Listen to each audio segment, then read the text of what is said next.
All right, welcome back to the Mob Archaeologist, everybody.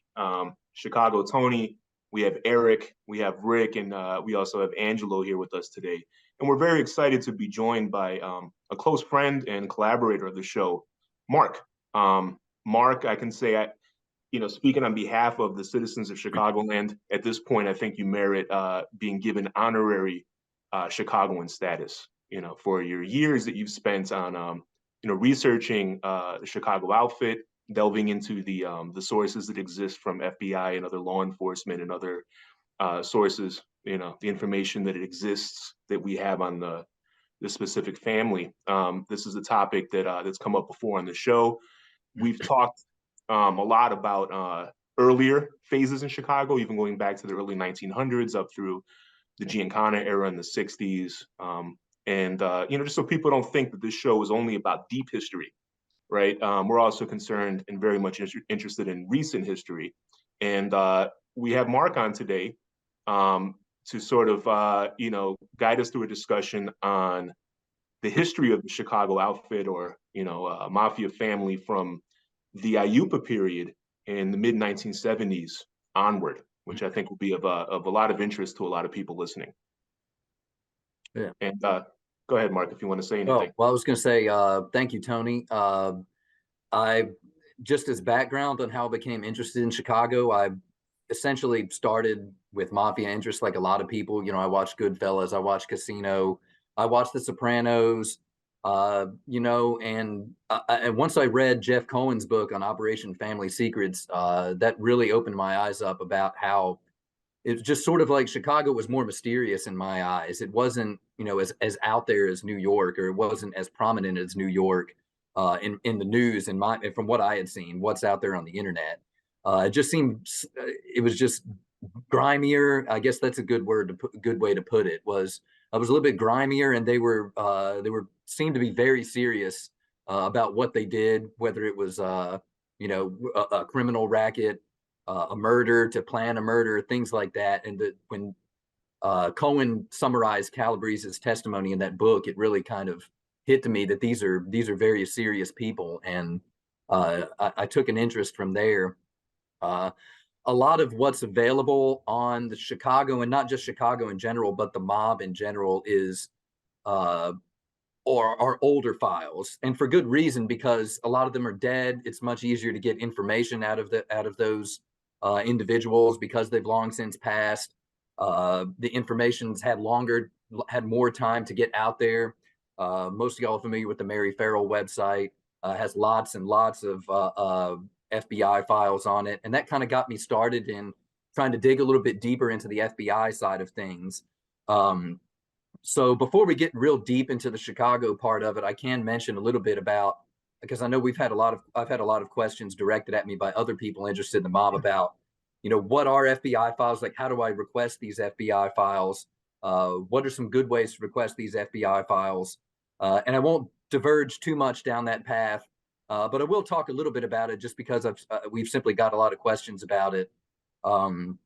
So really, deep FBI investigation into the mafia really began around Appalachian, essentially. About 1957, you started seeing these top hoodlum programs become initiated throughout the country, where they had the FBI offices in various cities where they would identify, top hoodlums in the city.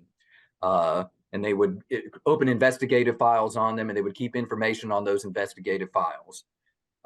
Eventually it branched out beyond the initial. I think it was initially they started with 10 hoodlums for each city or 10 hoodlums for each office, but eventually it got to the point where they realized that there's way more than 10 hoodlums in, say, Chicago, for instance. We really need to expand our investigations into these other players that are in the Chicago area, or the New York area, the Philadelphia area, or whatnot.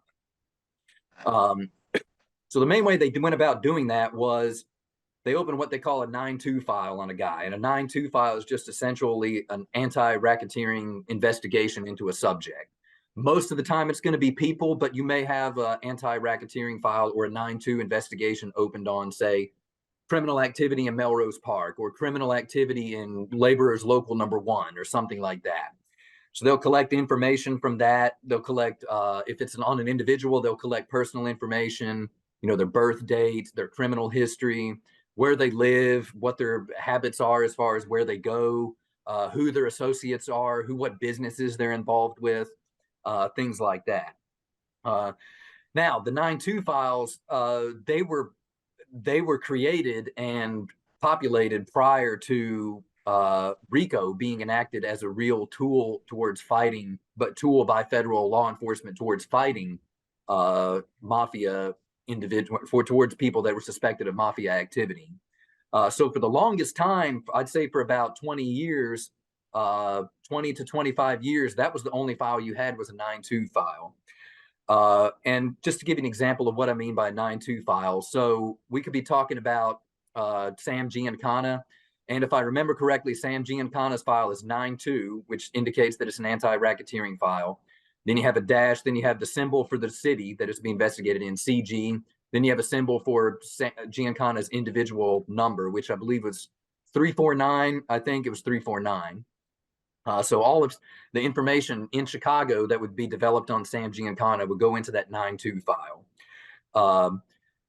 However, there were also headquarters files opened up on anybody that had a 9-2 file anywhere in the country. So Sam Giancana had a 9-2 Chicago file, but he also had a 9-2 headquarters file. And a lot of the stuff that they put into those 9-2 Chicago files, they also sent copies to the 9-2 headquarters file.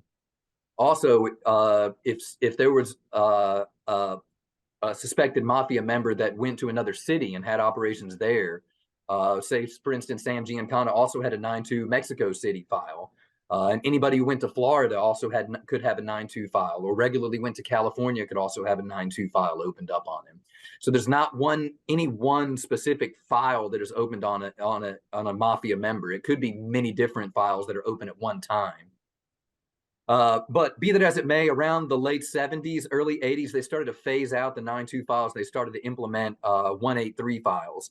Now, 183 files, those were investigations on racketeering, and they could involve not only mafia members, they could involve anybody suspected of racketeering activity. A lot of them were mafia members, though, for obvious reasons. But around that time, around the late 70s, early 80s, they opened up 183 files. Now, the thing about 183 files was they didn't have to focus specifically on one individual. Several different individuals could be targeted in a 183 file. So, for example, if we talk about where they investigated the Fariola crew or the Infelice crew in the late 80s, that originally started as a 183 file investigating not only Joe Fariola, but also all the individuals who were in that racketeering conspiracy. So it would be Joe Fariola, it'd be Rocky Infelice, it'd be Sal De Laurentiis, it'd be any Robert Salerno, any of those guys that were involved in that case could potentially also be listed as subjects in that investigation. So with that said, there's really no single 183 file either, because if you've determined that Joe Fariola has racketeering activity going on involving, say, an extortion of a few guys or extortion of some bookmakers or something like that, they'll open one file. But if they also get information that, hey, Joe Fariola is using, flash delivery trucking to launder illegal funds, they may open a separate 183 file there. So that's kind of where 183 files come in. Once they get enough information on a 183 file, and again, I'm not an attorney, I'm not an FBI agent, but this is my best estimation of what they do based on what I've seen from them. They'll take that 183 file and they'll turn it over to the attorney general, and they will determine whether there's a case or whether they want to put it before a grand jury. And then at that point, they may bring charges against these individuals. Now, the last thing on FBI files, around the early 90s, they switched again from 183 files to 281 files. And 281 files, they're essentially the same thing as the 183 files, but they were part of a task force that the FBI had with local police departments, from what I understand. I really haven't seen a lot of difference otherwise between 281 files and 183 files, but eventually they kind of phased out the 183 and they used the 281 now more for reasons that aren't exactly clear to me, but that's generally what you'll find in 281 files now. Is that general racketeering information. So With that said, that's just kind of a little bit of background on me and some of the experience that I have working with FBI files. So, Tony, I don't know if you or Rick or somebody want to take it back over so we can get into the meat of the conversation and talk about maybe this post-Giancana era where it flows into the Aiuppa era, and then we can go from there. Maybe start. Let's go with Sam Giancana. You know, with the end of his life. I mean, he returned to Chicago. Well, actually, when he left, let's go for when he left and find out who succeeded him, who were the temporary bosses, who were the acting bosses, and who were the permanent ones. Well, we know, so, 1965, Giancana is targeted by the, by the federal government, and the Department of Justice uses a tactic against him where they subpoena him to a grand jury and they give him immunity against, for testifying against himself, essentially, right? So they force immunity on him, which means either he testifies in the grand jury or he's held in contempt. And of course, he refuses to testify. He's held in contempt. There's actually in informants in some of these FBI files from the period that claimed that the Giancana had initially considered testifying, and this was relayed to other members of the administration in Chicago and wasn't taken well, as one can imagine. Who knows if it's really true or not, right? But he didn't wind up testifying. He's thrown in Cook County Jail, and this is the boss of the most powerful mafia family in the country outside of New York, is thrown in Cook County Jail with a bunch of gangbangers and hoodlums, and it's a rough place, right? Not, of course, he was given special treatment. He had contact with people on the outside and so forth, right? But he had to spend an entire year in Cook County. In 1966, when he's released, he knows that the Department of Justice is going to again call him in front of a grand jury and do the same thing. They're essentially going to keep putting him back in jail unless he testifies. So at this point, I believe it's 2 days after he's released in 1966, he flees the country. And we have from some of these 9-2 files that Mark was really kind to sort of break down how the structure was for these FBI files. The FBI had a lot of surveillance happening on him. They had various informants, different people in Mexico, for example. Giancana went to Central America. He went to Peru.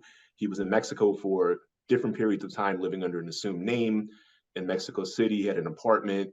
He was apparently hobnobbing with some important lawyers and other people in Mexico. He had contacts through his, essentially through his right-hand man, Richard Scalzitti Kane, who also was an informant and was telling the FBI about some of these things. And then when he later on was in Chicago in the 1970s, sort of became a full-on informant and was cooperating with Special Agent Bill Romer, right? But Giancana, I believe, also was documented going to Spain, to Lebanon, Beirut during this period. He was sort of, him and Kane were kind of flying all over to different countries, looking for refuge or running some sort of criminal rackets. There was claims by CIs who may have been Kane himself that they were involved in international narcotics shipments during this time. A lot of stuff that could be substantial, or it might just be rumor. It's hard to really gauge, especially when we're not entirely certain who the informants are, or even what their reason for cooperating or informing was, right? So, but we know that according to a couple of different sources that the FBI had developed in the Chicago family, who were, at least they were suspected members. There was a guy named Tony Amatori, who was a CI in the late 60s. There was a guy named Mike LaJoy, who told the FBI that he was a made guy and a quote unquote button man when he was pinched for a bank robbery case that wound up getting outfit captain Willie Dadono incarcerated. And a couple other people, Louis Bombacino, who was one of these people that the FBI thought was made, but I think we would probably all disagree, or at least we don't have enough information to consider him made. But the FBI had a number of sources that they at least thought were suspected members, and they were using them during this period in the late 60s to sort of understand what the structure of the family was. And these individuals were telling the FBI that as of 1966, Giancana was replaced by Sam Teets Battaglia as the acting boss of the Chicago family. Battaglia, we know, was a powerful captain or cappuccino of a crew that was primarily based in Melrose Park in the western suburbs, right? And but then Battaglia didn't last long in that position because he was shortly thereafter was himself indicted and convicted and sentenced for extortion. And we're told by these sources that as of 1967, Paul Ricca and Tony Accardo, who had previously been bosses, and as we've discussed in another episode, our best knowledge at this point is they were serving as members of a concilio, a council that administered the family along with the boss and the underboss during this time period. Whether one or both of them held the title of official conciliary, the FBI thought that. We're not entirely certain, but they were conciliary in the sense that they were on this council that helped to administer the family. And we know, according to these sources, that in '67, Ricca and Accardo step out of what was called semi-retirement. The sources say basically these men had served as advisors after being bosses and were no longer sort of actively in charge of the chain of command or the structure of the family. Because of this crisis in leadership and the succession of the family, they were forced to step out of retirement. And as far as we know, up until about the mid 70s, this is sort of the picture, right? And I believe 72, Ricca dies. At that point, Accardo is still carrying on as the acting boss. And we have other sources from outside of Chicago too. We have Frank Bompancero, who we've talked about a lot on the show because he was almost like a double agent for the FBI. He was a member of the LA family or outfit who was very well connected to members, not just in California, but Chicago members and members of families around the country. Very well connected member nationally. And he was sort of actively gathering information and immediately relaying it to the FBI about families outside of California also. And he gives us some insight into this also, that in 1969, he understands that Ricca and Accardo were managing the Chicago family along with the Concilio. And we know that in 1974, after Ricca's dead and Accardo is the acting boss still, then captain of the Chicago Heights crew, the southern suburban area of Chicago down by the Illinois-Indiana border, Al Palato, who had succeeded the previous captain, Frank Laporte, who was a longtime close personal friend and associate of Bompancero in California. Palato tells Bompancero in 1974 that Accardo was managing the family with the assistance of a number of captains, right, including at this point Joey Lombardo, Al Palato himself, and James Turk Torello, right? So we know that by 1974, these are some of the captains.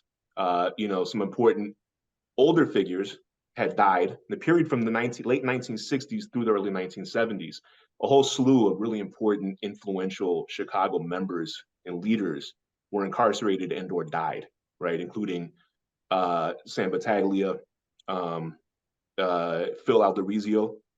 I think that we could probably say we're not entirely certain what his position was. It seems like he was groomed to become an acting boss or boss until he was incarcerated himself.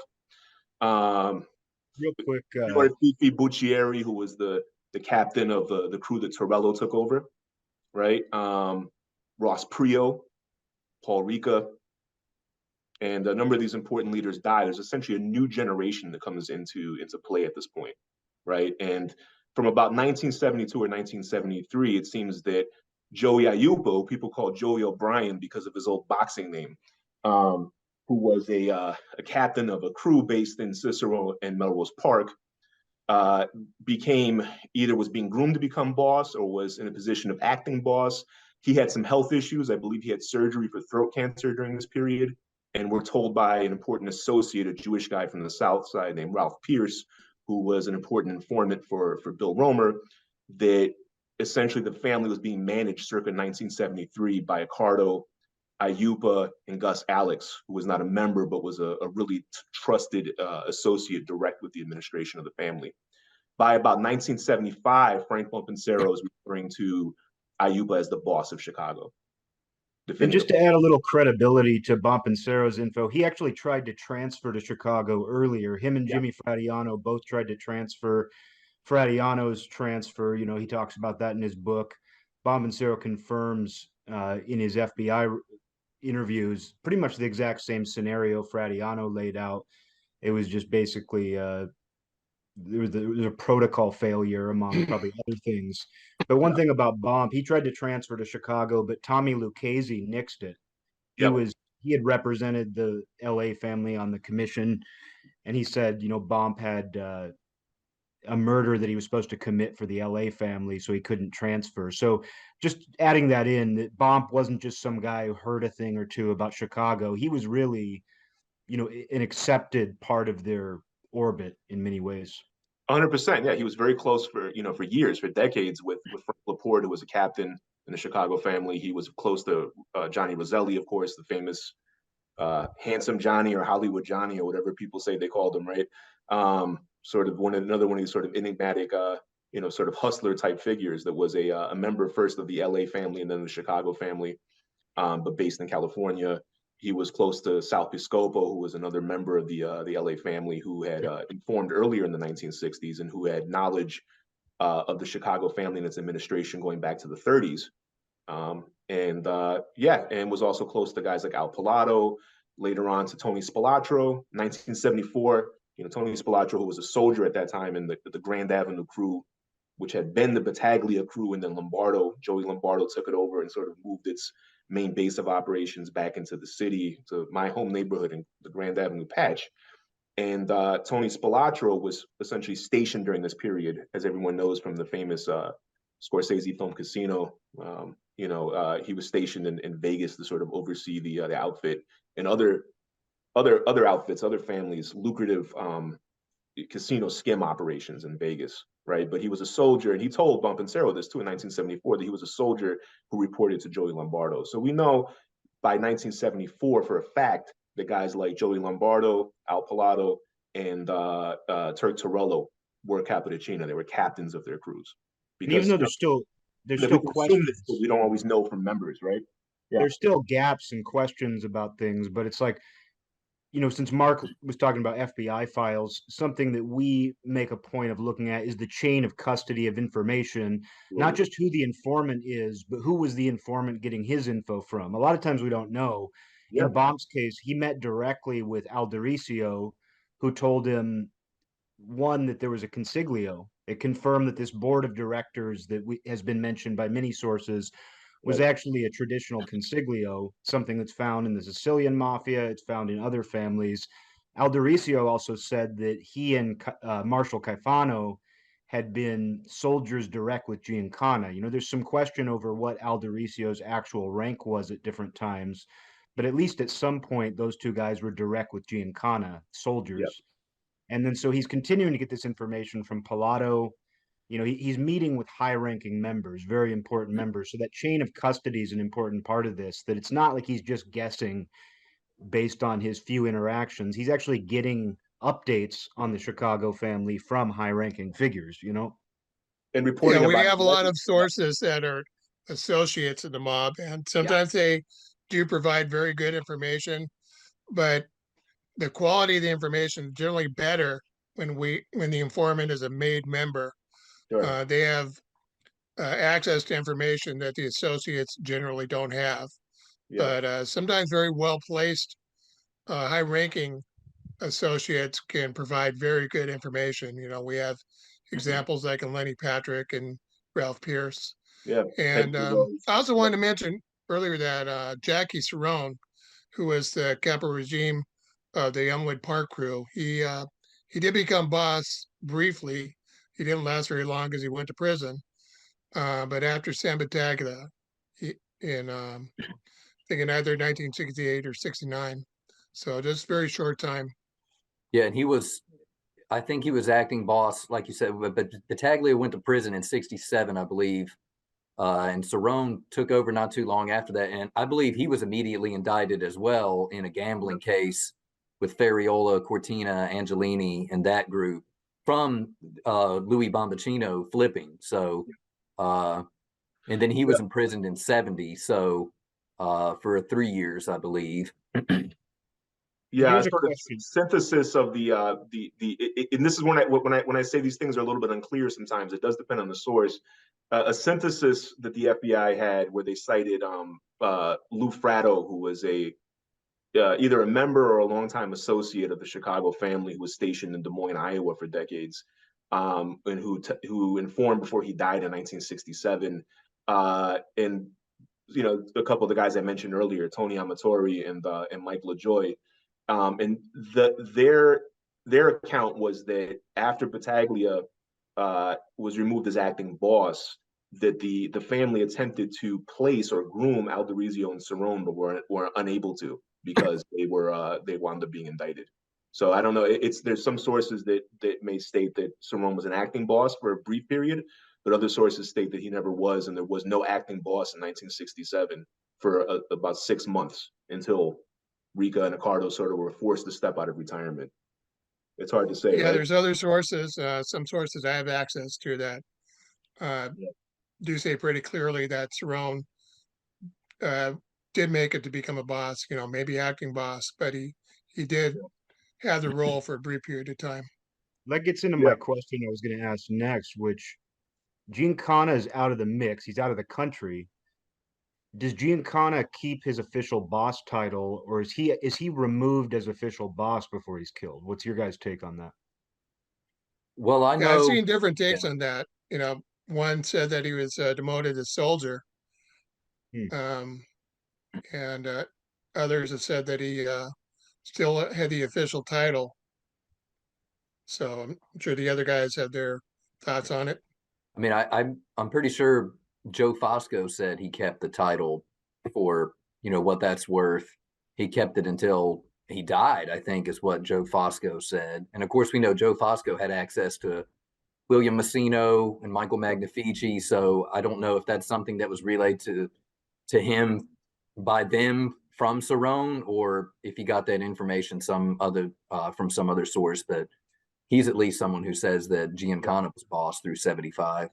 Yeah, Joe Fosco, for people who don't know, is I think a number of the people here on the show have communicated with him or have talked with him before. For a long time, he's run a sort of a kind of a blog, an American News Post, where he provides information on the history of the Chicago mob, mainly from like the 60s and 70s on until today. And he was a former associate, essentially, of the Elmwood Park crew in Chicago. And his father and uncle may have been made members. There's some accounts. It's kind of one of these cases where it's hard because we don't have a lot of sources on membership.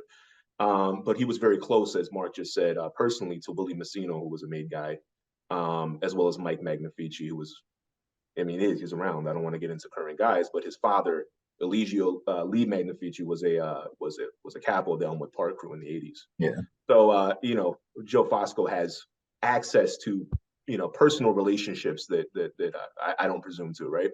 What I can say is Rick just brought up that someone said that Giancana was demoted to soldier.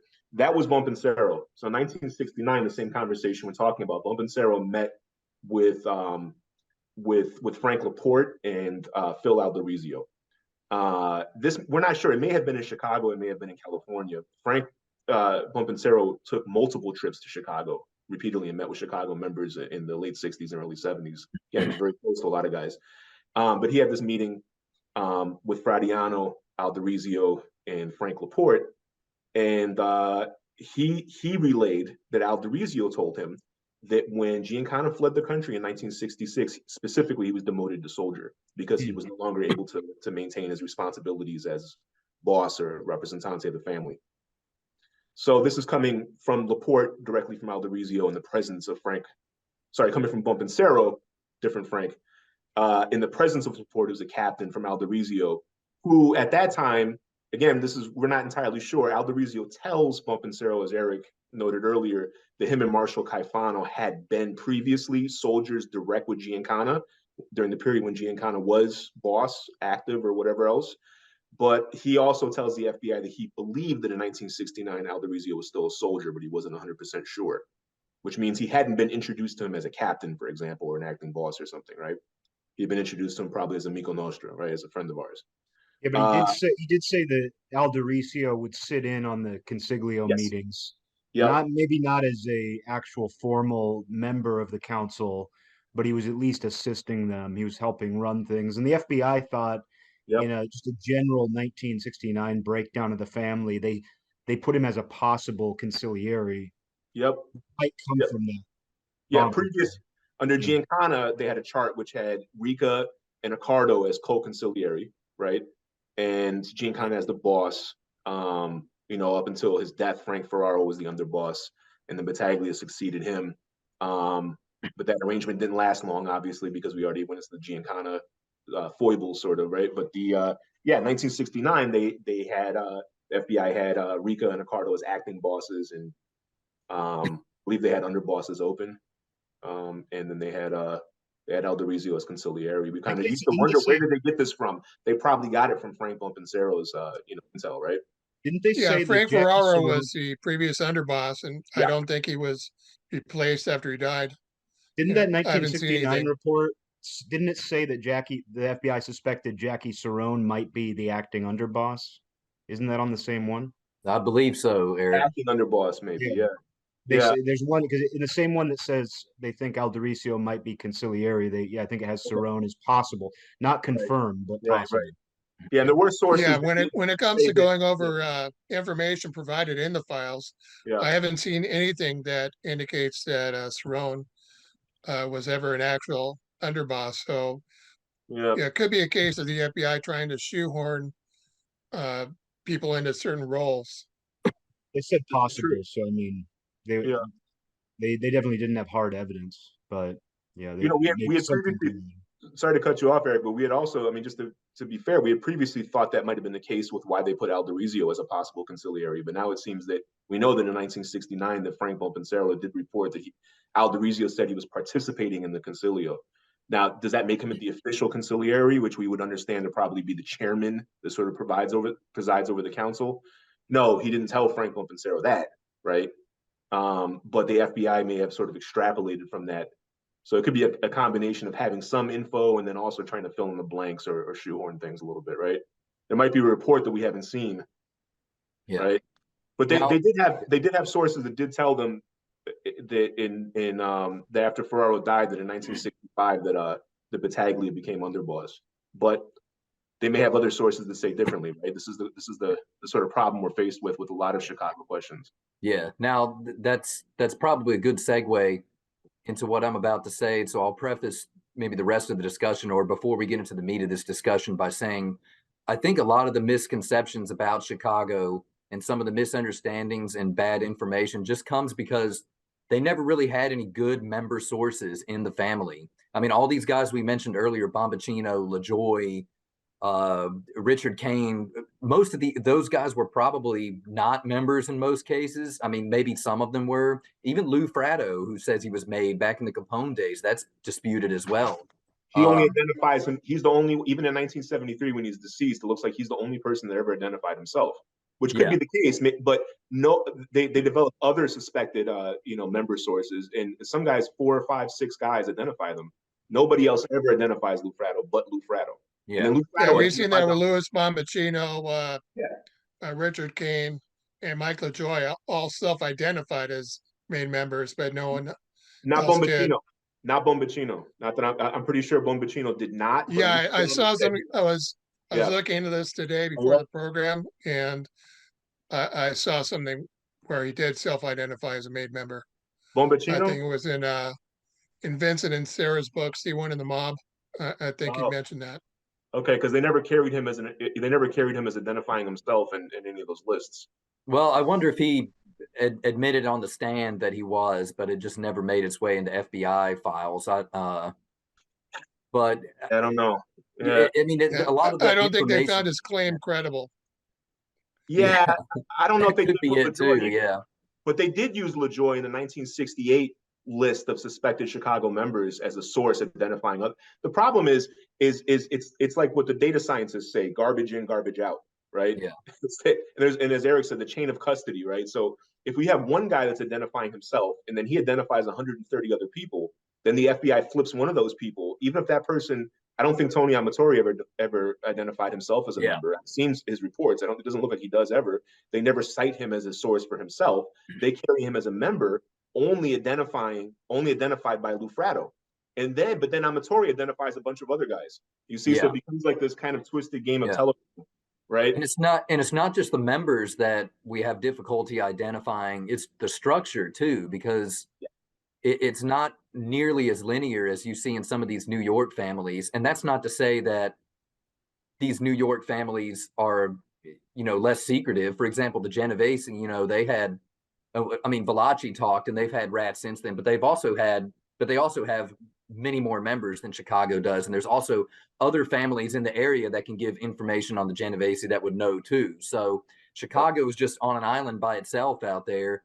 And unless you have somebody like a Bompancero from another family that can attest to some of these things, as far as LCN protocols go, who's made, who is boss, who is underboss, who is consigliere, then it becomes very difficult to separate the wheat from the chaff as far as what's good information and what's bad. And we see this all the way up until, I can't speak as much for the present day because there's less available, but even all the way up to the 80s and 90s, they had a very shallow pool of member resources to pull from, especially when you consider that Calabrese was the first one to testify, Scarpelli being the first one that we know that was willing to cooperate, although even then he rescinded his statement. So it's just very difficult to get accurate information because of the dearth of member sources that they've had over the years. We just don't know a lot of times, and it's hard to make an accurate read. Yeah. And Mark, to follow up on that point, the FBI was primarily focused on indictments. They wanted to put people away. Yeah. So they weren't that interested in the history of the outfit, or generally speaking, other organized crime families. If a source gave them that information, they would note it down, but they wouldn't pursue it. Yeah. So there's a lot of missed opportunities. Yeah. And I will say also the indictments that they released for Chicago, a lot of times with New York and Philadelphia, other families, you see somebody identified as capo or somebody identified as a made member. They don't really do that in the Chicago indictment simply because I think that they aren't confident enough in the descriptive terms to say that this person was a member, and they just decide to go ahead and just indict the whole crew as just a criminal organization under the umbrella of the outfit. And it's easy enough for them to say, oh, well, Joe Fariola was the boss of this enterprise, and then everybody else was just a part of this enterprise, whether they were made or not. I think they didn't concern themselves as much with, as long as they indicted them and reached a conviction. So you do see a lot less. As far as I know, Family Secrets was the first one that identified members as made or identified people as holding specific positions within the mafia hierarchy, and that's not a coincidence, because that was the first time that you had a made member that was testifying against Chicago outfit in a court setting. So I don't think that's coincidental at all. Who just, I guess it's sort of a coincidence of the universe that he just happened to pass away. It was reported that he just passed away a couple days ago. So Nicky Calabrese, who was the first, made inducted member of the Chicago family in its history to testify. Yeah, and that 2005 indictment for Family Secrets, when it dropped, that's the first time that you have a RICO case that specifically names the Chicago LCN, family, right, as an entity, for an indictment. And then it has there's like a 19-page brief in it, essentially, where it goes into detail about what they understand of the organizational structure, which is, presumably the 302s that Nick Calabrese gave them. And they say there's a boss, there's an underboss, there's a consigliere, there's captains or capos, they're in charge of crews, there's made members who are soldiers, and then under them are associates. And then Nick Calabrese elucidates a lot of this. We don't have access to his 302s, to like the actual reports that were done with him when he agreed to flip, but we have access to the transcripts of the Family Secrets trial. And you mentioned earlier reading the Jeff Cohen Family Secrets book, which is great. Jeff Cohen was the Chicago Tribune reporter that covered this trial, which was this was like the OJ trial in Chicago. This was like water cooler every day. Did you see the guy's ratting out his own father? It's that kind of stuff. Oh, the guy's he's beefing on his own brother. It was like it was revelatory. I remember when they talked about the ceremony on TV in 2007 when Nick Calabrese testified that he was taken to a Southwest suburban restaurant, and I don't want to talk about the families that were involved. I'm pretty sure I was able to figure out which restaurant it was. It was owned by a family who were immigrated from Sicily. and right by Mount Carmel Cemetery. So it was essentially a stone's throw away from the grave of Al Capone and a bunch of other old, Chicago members, right? Very fitting. And he's taken in October 1983 with his brother Frank Calabrese Sr., and they're taken in, and before Joey Aiuppa, the boss of the family, and their fingers pricked, and a holy card is burned, and they're given an oath, and sort of this had never, it was said for a long time Chicago didn't do these things. That's a New York thing. It's not a New York thing. It came from Sicily and it went to all these different places, right? But the thing is, people could say that because no one really knew it. And, and the sources back in the 1960s and 70s that are telling the FBI, I don't know about any ceremony. Maybe they didn't, maybe they did, because these are CIs, right? They're confidential informants. That's important also. They're not obligated to give any information aside from what they're willing to divulge. They often have their own agendas. Sometimes they're doing this to lash out against somebody who they felt wronged them, right? Other times they're doing it to get out of a criminal case and curry favor with law enforcement or the judges. Other times they could be feeding misinformation intentionally. We don't really know what their motivations are, right? But specifically the three people that told them this, the FBI, that there was no ceremony in Chicago, were Fratto, Bompacino, and Amatorio, that we're not even certain these guys were members, right? You see, again, it's not until decades later that this, we get this peek into this sort of dark kind of world that's been 100 and something years, has been sort of under the surface in Chicago. Really, when you think about a fascinating moment, right?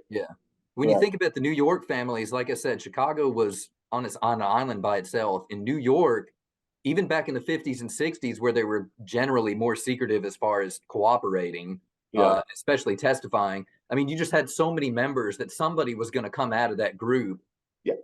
Whereas in Chicago, they made less people. They even made less people per capita.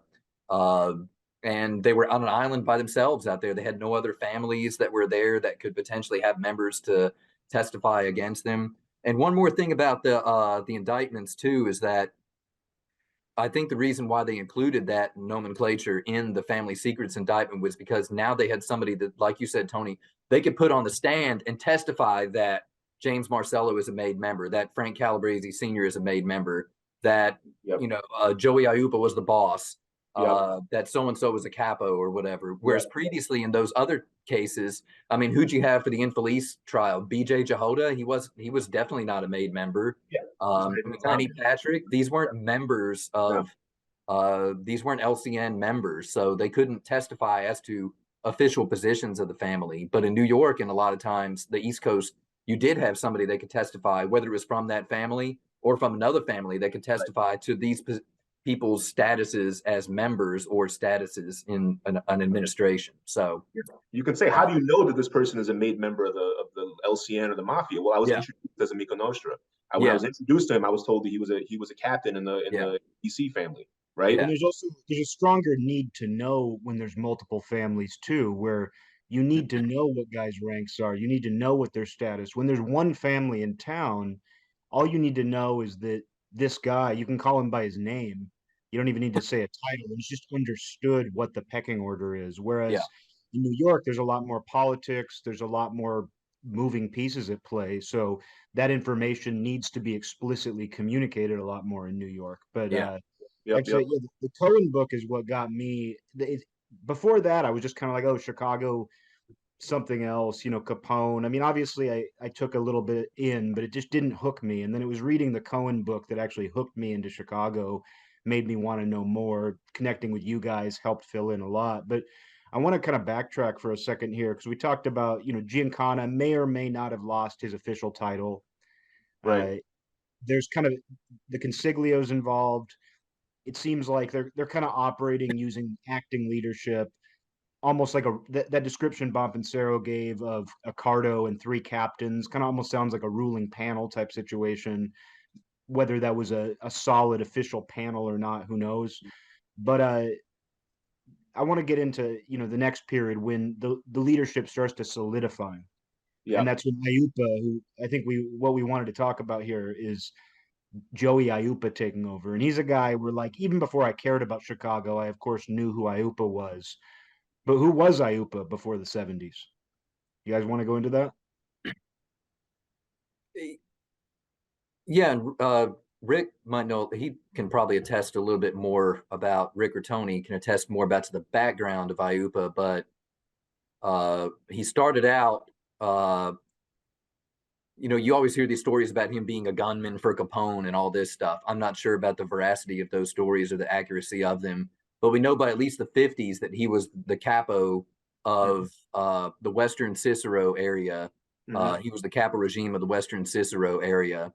At some point after Battaglia was incarcerated, he expanded his operations into Melrose Park, and was essentially the last man standing. A lot of, like Tony mentioned earlier, a lot of those capos and upper level members at the turn of the decade, between the 60s and 70s, they died or they were imprisoned. Yeah.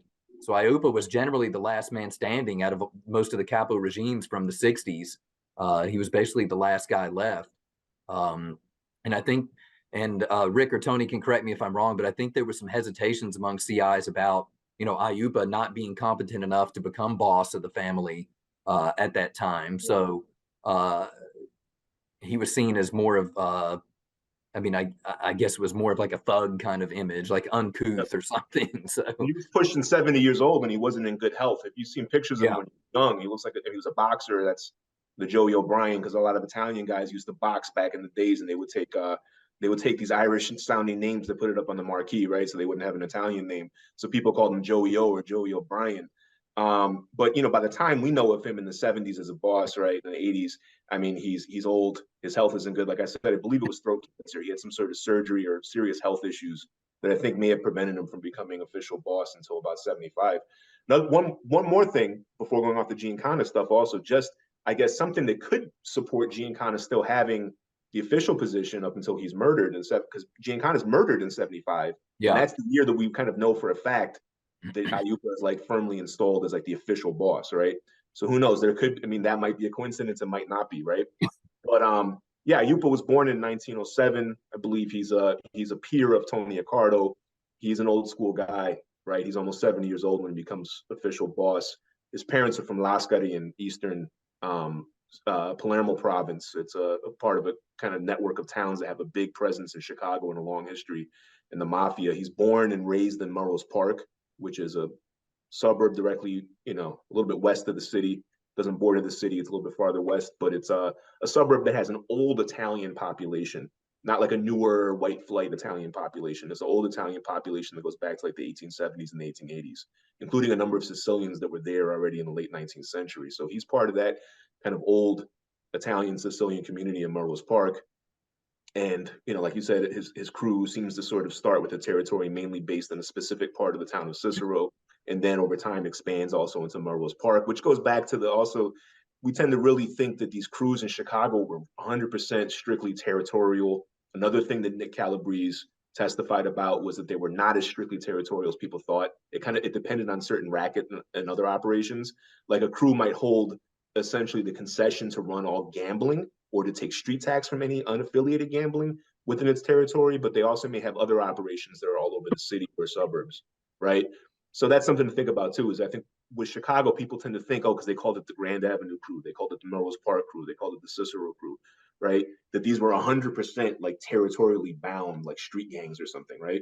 And, there was a little bit more fluidity. There was, they may have had certain control over, say, juice or, loan sharking and gambling. But we know that his territory over time encompassed both parts of Cicero and parts of Melrose Park. Yeah. Yeah. And he started out under Claude Maddox. Is that correct? Rick, there was a newspaper article, I think back in the 30s. 30s, I think. Is that right? Yeah, well, that area, I think Ralph Capone was one of the first ones in there, and Charlie Fischetti. Yeah. And little New York Campagna, Louis Campagna was also dominant in that area. And Joe Aiuppa was a partner of Robert Ansani. They were seen as equals in many ways by others, but technically Ansani would have been under him. And he ran Bobby Ansani. And he ran a hotel, pretty well-known hotel that was used for mob activities, maybe even prostitution, that eventually burned down. And it was the site of the old Capone Hotel. The Hawthorne, right? Yeah, Yeah, the old Hawthorne Hotel in Cicero. yeah, and so he had a lot of history behind him. He allegedly sold weapons to John Dillinger back Yeah, in the 30s. yeah. So I think that's how his name first got associated with organized crime, in the Public Enemy era. One thing I know about him is that he had connections to the Missouri families. Going Mhm. back to Bompensero, in 1968, Bompensero visited the St. Louis family, and he was hosted by Tony Giordano, who was the boss. And in connection with a Teamsters loan, they wanted to arrange a meeting in Chicago with Aldericio. So they reached out to some Chicago associated figures in East St. Louis, who then took them to meet with a guy who Bompensero had never met before, who he knew simply as Joe or Joey. And the description, it matches what we'd think of Aiuppa at the time, and it was at that hotel. It was at that hotel you're talking about, Mhm. and we can infer that the guy they met with was Aiuppa, and he seemed to be a liaison of some kind with the St. Louis family. And in his crew, he had the Inceras. Yep. Uh, is it Jimmy Incera, Vincent Incera? Same name as the cop, right? It's Uh, Incero with Incera. O. Oh, okay. Yeah, One of them it's is Yeah. O, but Vincent and Max were brothers, I yeah, believe. right. They hung out at that hotel, and they were originally from St. Louis. Their nickname, his nickname, the Saint, came Yep. from the nickname Little St. Louis. And so he had these connections to Missouri. We don't really know the extent of it. There's also some connections with Aiuppa and the Kansas City family. Those surface, more prominently later. But Mhm. that's an interesting side of it, that he was apparently something of a liaison with the St. Louis family, possibly Kansas City even earlier. So, who knows if that was an official role? Wouldn't have been official, but like, who knows if that was a designated role or Yep. what it was. But he does seem to have been interacting with other families earlier before he became boss. But we know that can also play a role in why a guy becomes boss. He's known nationally, he's representing the family. So just Yep. one part of him among many. I would add to that also then, an important made guy soldier at that time in Aiuppa's crew was Sam Carlisi, right? Who then we'll get into it if we, as we proceed, right? But he winds up becoming the boss that succeeds Aiuppa in the later 1980s, right?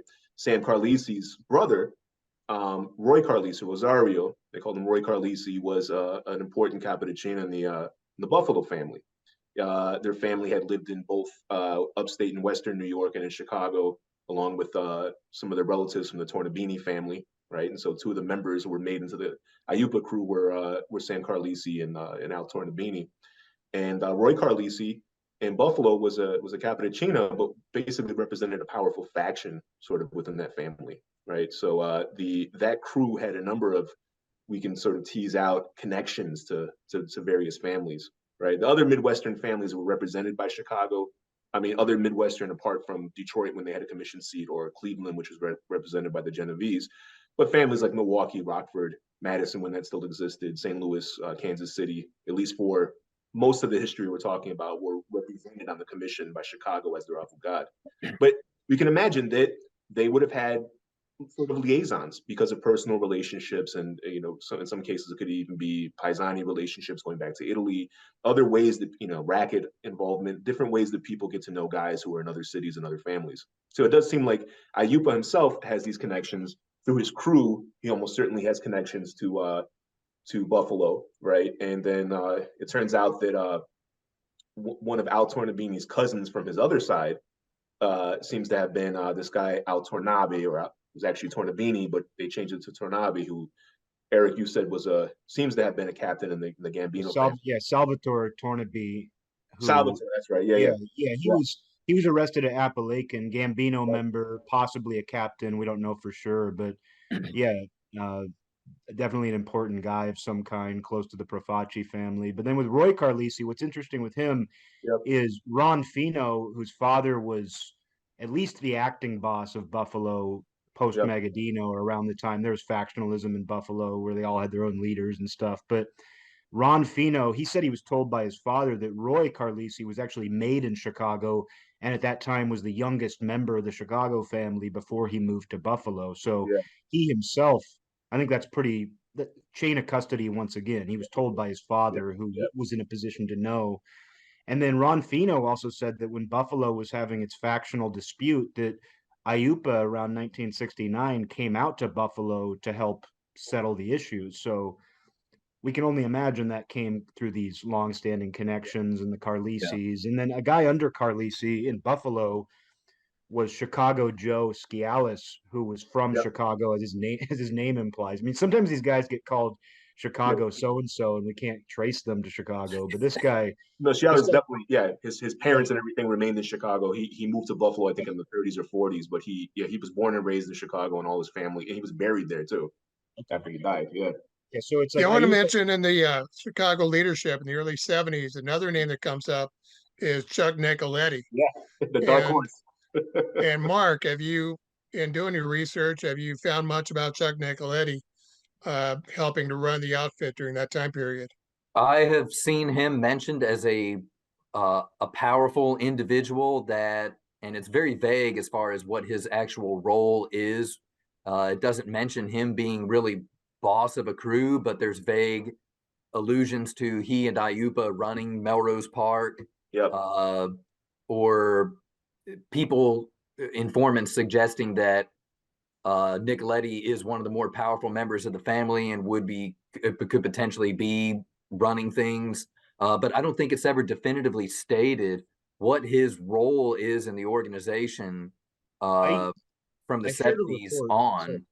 Sorry about that. I shared a report with you guys a little while back, an FBI report from I believe the later 70s that says I believe it's Nicoletti. I'm looking it up now. It says he was it says Nicoletti was once a capo. Yeah. I don't know who the source is, but there was an FBI report that said he had previously been a capo. Yeah, I mean, it's so he seems to have been, but like I think Mark was saying, I mean, we don't get a lot of specifics from Chicago Intel. I've seen the same talking about. They're very vague. We don't know what run Melrose Park means. People will see that they must have been one. They could have been multiple crews partnered with each other. You could have been a soldier. Yeah, in fact, there were multiple crews in Melrose Park at that time. And a huge Italian population. There was at different points in time, there was like 4 or 5 crews that we know of that have had like some presence or operations or base in Melrose Park. Even the Elmwood Park crew under Cerrone at one point was said to have they were based out of a restaurant or a lounge on North Avenue. You know, a lot of different. There's a large Italian population, a very heavy racket, and corruption, sort of deal going on in Melrose Park for decades. It's a notorious place, right? So So what does that mean? I mean, does that mean? And then there's another guy, Nick Palermo. We know Nick Palermo is a made guy. He's said to be close to we know he's a close personal friend of Tony Accardo. I mean, the FBI even interviews him in the 1970s. And he tells them that much. I mean, that's not illegal. Yeah. He runs a plumbing company in Melrose Park with his brother. I mean, he's close to another guy, Black Joe Amato. As we said before, he was actually called by a much less kind term for his dark complexion. But we'll call him Black Joe Amato, who grew up essentially in Berwyn and was involved in racket and as well as legal business operations in the sort of farther northwest suburbs like McHenry County, farther out from the city, not in Cook County, right? And when Nick Calabrese testified in 2007, they showed him I'm sure at some point we'll have the photo of like the 1976 infamous, what people call the Last Supper, right? Which was recovered from member Joey DeVarco's apartment, I believe, when he was raided by the feds in the 80s. But, Amato's in that photo and he's identified with Nick Calabrese. Nick Calabrese says, you can call him semi-retired, but he was a capo. So Nick Calabrese knew that Joe Amato was a captain. We know that there was a guy, really infamous guy, Willie Dodono, right? They call him Willie Potatoes, right? He was, I mentioned him earlier, this guy, Mike LaJoy, winds up bringing him down by testifying for a bank robbery crew that also involved Richard Kane. There's a lot of weird stuff happening with the story there. But Dodono gets taken out in 1967, 1968. He gets pinched and incarcerated. And after that, his health fails considerably, right? So we don't, we know he was a captain, right? We just don't know was it Amato that succeeded him, because Amato seems to have been in his crew because he had a lot of territory from the western suburbs, basically from Melrose Park, but then all the way up out farther west in Henry County. Was Nicoletti in that crew? We think the guys like Chucky English were in that crew, right? Pasquale, Patsy Clementi, right? Yeah, Pat Clementi for sure. Yeah. I think it was a very small crew. If he was a capo di Cina, speaking of Joe Amato here, I think it was a very small crew, and he was either disbanded or by the 70s or 80s, Fariola's crew had moved in and taken over that territory, or Torello's crew, if you want to go even earlier. Yeah, the Taylor Street Cicero crew, right? Yeah, the crew before that. I do think that it's very feasible that Nicoletti could have been capo of Melrose Park prior to, say, Sam Carlisi being capo, maybe in that time period where Aiuppa was boss, but before Carlisi was capo. But I don't like to venture too much into conjecture. But I think it's feasible. But at any rate, we know that Nicoletti was murdered in '77. So, and well before that had appeared to have fallen from graces. Again, we don't know who the sources are, but so around the early 1970s, right? We're told that Nicoletti is a really important guy in Melrose Park. It seems like people are basically saying he's rising. He's like a favorite to become boss, right? Him and Aiuppa are sort of equal status, whether that means they're both captains or who knows what, right? And then we're told after that he starts having a lot of issues. He owns some like grocery stores and I believe auto dealerships or laundromats. Yeah. These guys, they flip their illegal money into legitimate businesses. There was tons of them, right? And these start to fail. We're kind of told that he falls out of graces. People are said that he's kind of like basically, kind of like some of his rackets are taken away. We don't know if he was punished or something. We don't know if he just was kind of iced out. I mean, we don't know. No one says he's shelved, which you have to be careful. That actually means something in the mafia. That means basically you've been excommunicated. That's very serious. And that that's a change in your status, essentially, right? You're still a member, but you're shelved. It's like the next thing to getting whacked, right? He might have been. We don't know what his status was after the early 1970s, I think, even as a member. He's not in the Last Supper photo.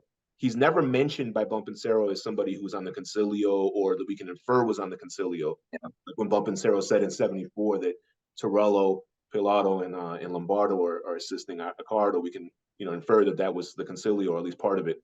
Nicoletti's never mentioned. And right? It doesn't help either that infamously, as far as research circles go, his file is still restricted from you. I know Rick has tried to get it. I've tried to get it. Other people I've seen have tried to get it on other sites, and they just will not release it because the FBI considers it to be part of an active investigation. So I don't know whether that means they're investigating someone who they suspect may be involved in his murder. I can't imagine there's that many guys left from that time period that could be, but you never know. Well, the audience listening is going to say. It doesn't really make it. Yeah, I don't think anybody is. I think the last person that could have been connected was Jimmy and Indino. Well, the FBI report I mentioned that says he was once a capo, it also says he was involved in the assassination attempt on Fidel Castro. Yeah. I take all that stuff with a grain of salt. I was going to say, people, we might get this if we don't mention it on the comments. Is people are going to say, well, he was involved with he's the guy who whacked out Kennedy. There's a small number of people that he's one of the very specific theories. They believe he was one of the shooters. Grassy Knoll, or I don't know, some other Knoll. He was one of the three tramps, right? Wasn't that him and Cafano and somebody else? One of the three tramps. Yeah, Cafano. Roselli was supposedly down there too. Knowing Cafano, he's probably in prison at the time, but I know that. I mean, the available evidence shows that he was still in the Chicago area around that time, and they did identify the three tramps. Right. So I have serious doubts about that story. Yeah. I think getting back to what was discussed a moment ago about the demise of Chuck Nicoletti is that he might have gotten into drugs. That's a possibility. There's been words written about that. Frank Caruso claimed that he was responsible for killing Ned Bakes, Ignatius Spaghetti, without permission. So, but he has a chronological error in that story that this happened right before his murder, when in reality there's a gap of maybe a couple of years when that happened. But something that was reported uh, by the Associated Press or uh, UPI, United Press International, was that he was an informant, according to Yep. the Department of Justice, Yep. and he was actually murdered for that reason. So that's usually a time when people do informant; they get into hardship, Yep. and we could see it happening Yeah. at that point. And Well, we one, know. yeah, Yeah. Go ahead. one really interesting thing that I've seen about Nicoletti's murder that I think it's useful as a historical side note and nothing more, because I doubt the accuracy of it. But there was an informant that said Louis Ebele was responsible for the murder of Nicoletti because Nicoletti was involved with the murder of his father. I don't know how accurate that would be. I don't know how realistic that is, but I just think it's an interesting side note to the Nicoletti murder was that they believed that they believed he had something to do with the murder of Ebele, and I guess Tommy Ebele, and Louis Ebele was therefore given permission to kill him. So, Yeah, but it's interesting. We really don't have much information on the murder of Tommy Ebele, Yep. yeah, who was a top man in the Genovese family. yeah. Well, Nicoletti was well known in Chicago areas as a killer. He and Alderizio were partners. They were both had a reputation for violence. So I don't see that it's far outside the realm of possibility that they could have been used in the killing of a New York member. I mean, I'm not as Yeah. Here's the thing too, is that I mean, we know Nicoletti was from the city. I mean, he was from the Taylor Street area and lived for a long time by like Polk in California, just to the west of the Taylor Street patch. But we know in terms of racket operations in later life, he was associated very closely with Melrose Park and adjacent suburbs. Uh, the reason why Tommy Ryan Ebele's kid, Louis Ebele, was born and raised in Melrose Park is because Tommy Ebele and his family had close ties to Taylor Street and to Melrose Park themselves. It wasn't just like a one-off. I mean, they actually Tommy Ebele lived in Chicago for a while when he was younger, and so that and his mother, Louis Ebele's mother, Anna Ariola, she was from Melrose Park, and they were from Siciliano and what's now part of Naples province. They were from this. His mother was from the same town that the Ebeles were from. So there was a Paisani connection between New York and Chicago because that's where these people settled. So I mean, that's to say that the Ebele family and the Ariola family had longstanding ties to Melrose Park. Nicoletti had longstanding ties to Melrose Park. Maybe our account that we have, I think, is what the Carlo Gambino ordered the hit on Tommy Ebele. People have suspected this, right? Yeah, he allegedly owed him money Yeah. that he didn't repay, but I that am seems kind of skeptical. hard to believe for somebody that high up in the Genovese organization. Yeah, I mean, I guess if you wanted to get him, maybe you would get him by going to a Chicago guy that he would know from because he has connections to Melrose Park. That much, at least, is plausible, right? It's possible. I don't know how plausible. Yeah, It's not out of left anything field. is possible. Yeah, Myself, I think the most likely version is that it was internal to the Genovese family. I agree. Alfonso Thierry or something, right? Or was that what the? There was I a lot think more, that was this is getting off on a Yeah. tangent, but there was a lot more factionalism within the Genovese family after Vito went to prison than people Right. realize. There's wiretaps. The DeCarlo tapes show that the family was splitting into factions vying for power. I'm Yeah. sure it was a later incarnation of the same thing. But going Yeah. back to the Nicoletti murder, there's an FBI report that says he was Sam Giancana's quote unquote right hand man for a time. And so I have to wonder if Giancana's murder, maybe that wasn't the reason they killed Nicoletti, but we know when a guy loses an advocate in the family, a boss, Right. like if a guy's close to Right. the boss, but people want him dead for another reason, and Yep. it gives them the opportunity to do that. And Giancana being killed in 75, Nicoletti being killed in what, 77? Oh yeah. May not I mean, be, Yeah, may, there were may not be rumors they direct. said that about Chucky English too, but he Yep. was killed in 1985. So, you know, I think that's something that I initially considered, but the more I learned, the less I believe that. I think it was related to something that Nicoletti himself did, Yeah. either informing or drugs, um, or it could be an unsanctioned murder. Well, Yeah. I like how sorry, go ahead, Mark. I don't mean to cut you off. I was going to say I mean, it could have been that he was trying to make a move for boss. I mean, we don't know, and Aiuppa didn't like it, and so maybe they sanctioned to put a hit on him. But like Rick said, and you guys have said, I think there's an endless amount of possibilities. Usually when somebody is killed, it's usually a combination of things, and there's one thing that kind of tips the balance. It's usually a succession of things, and then there's one thing that puts it over, and that results in the guy getting killed. It's usually not one specific thing that results in a guy being murdered. That's what a friend of the show, Jimmy Buccellato, the co-host with Scott Bernstein of the OG podcast, and we should give them a shout out because they're they support us, right? Great guys, they do great work. They're our friends. 100% friends of the show, right?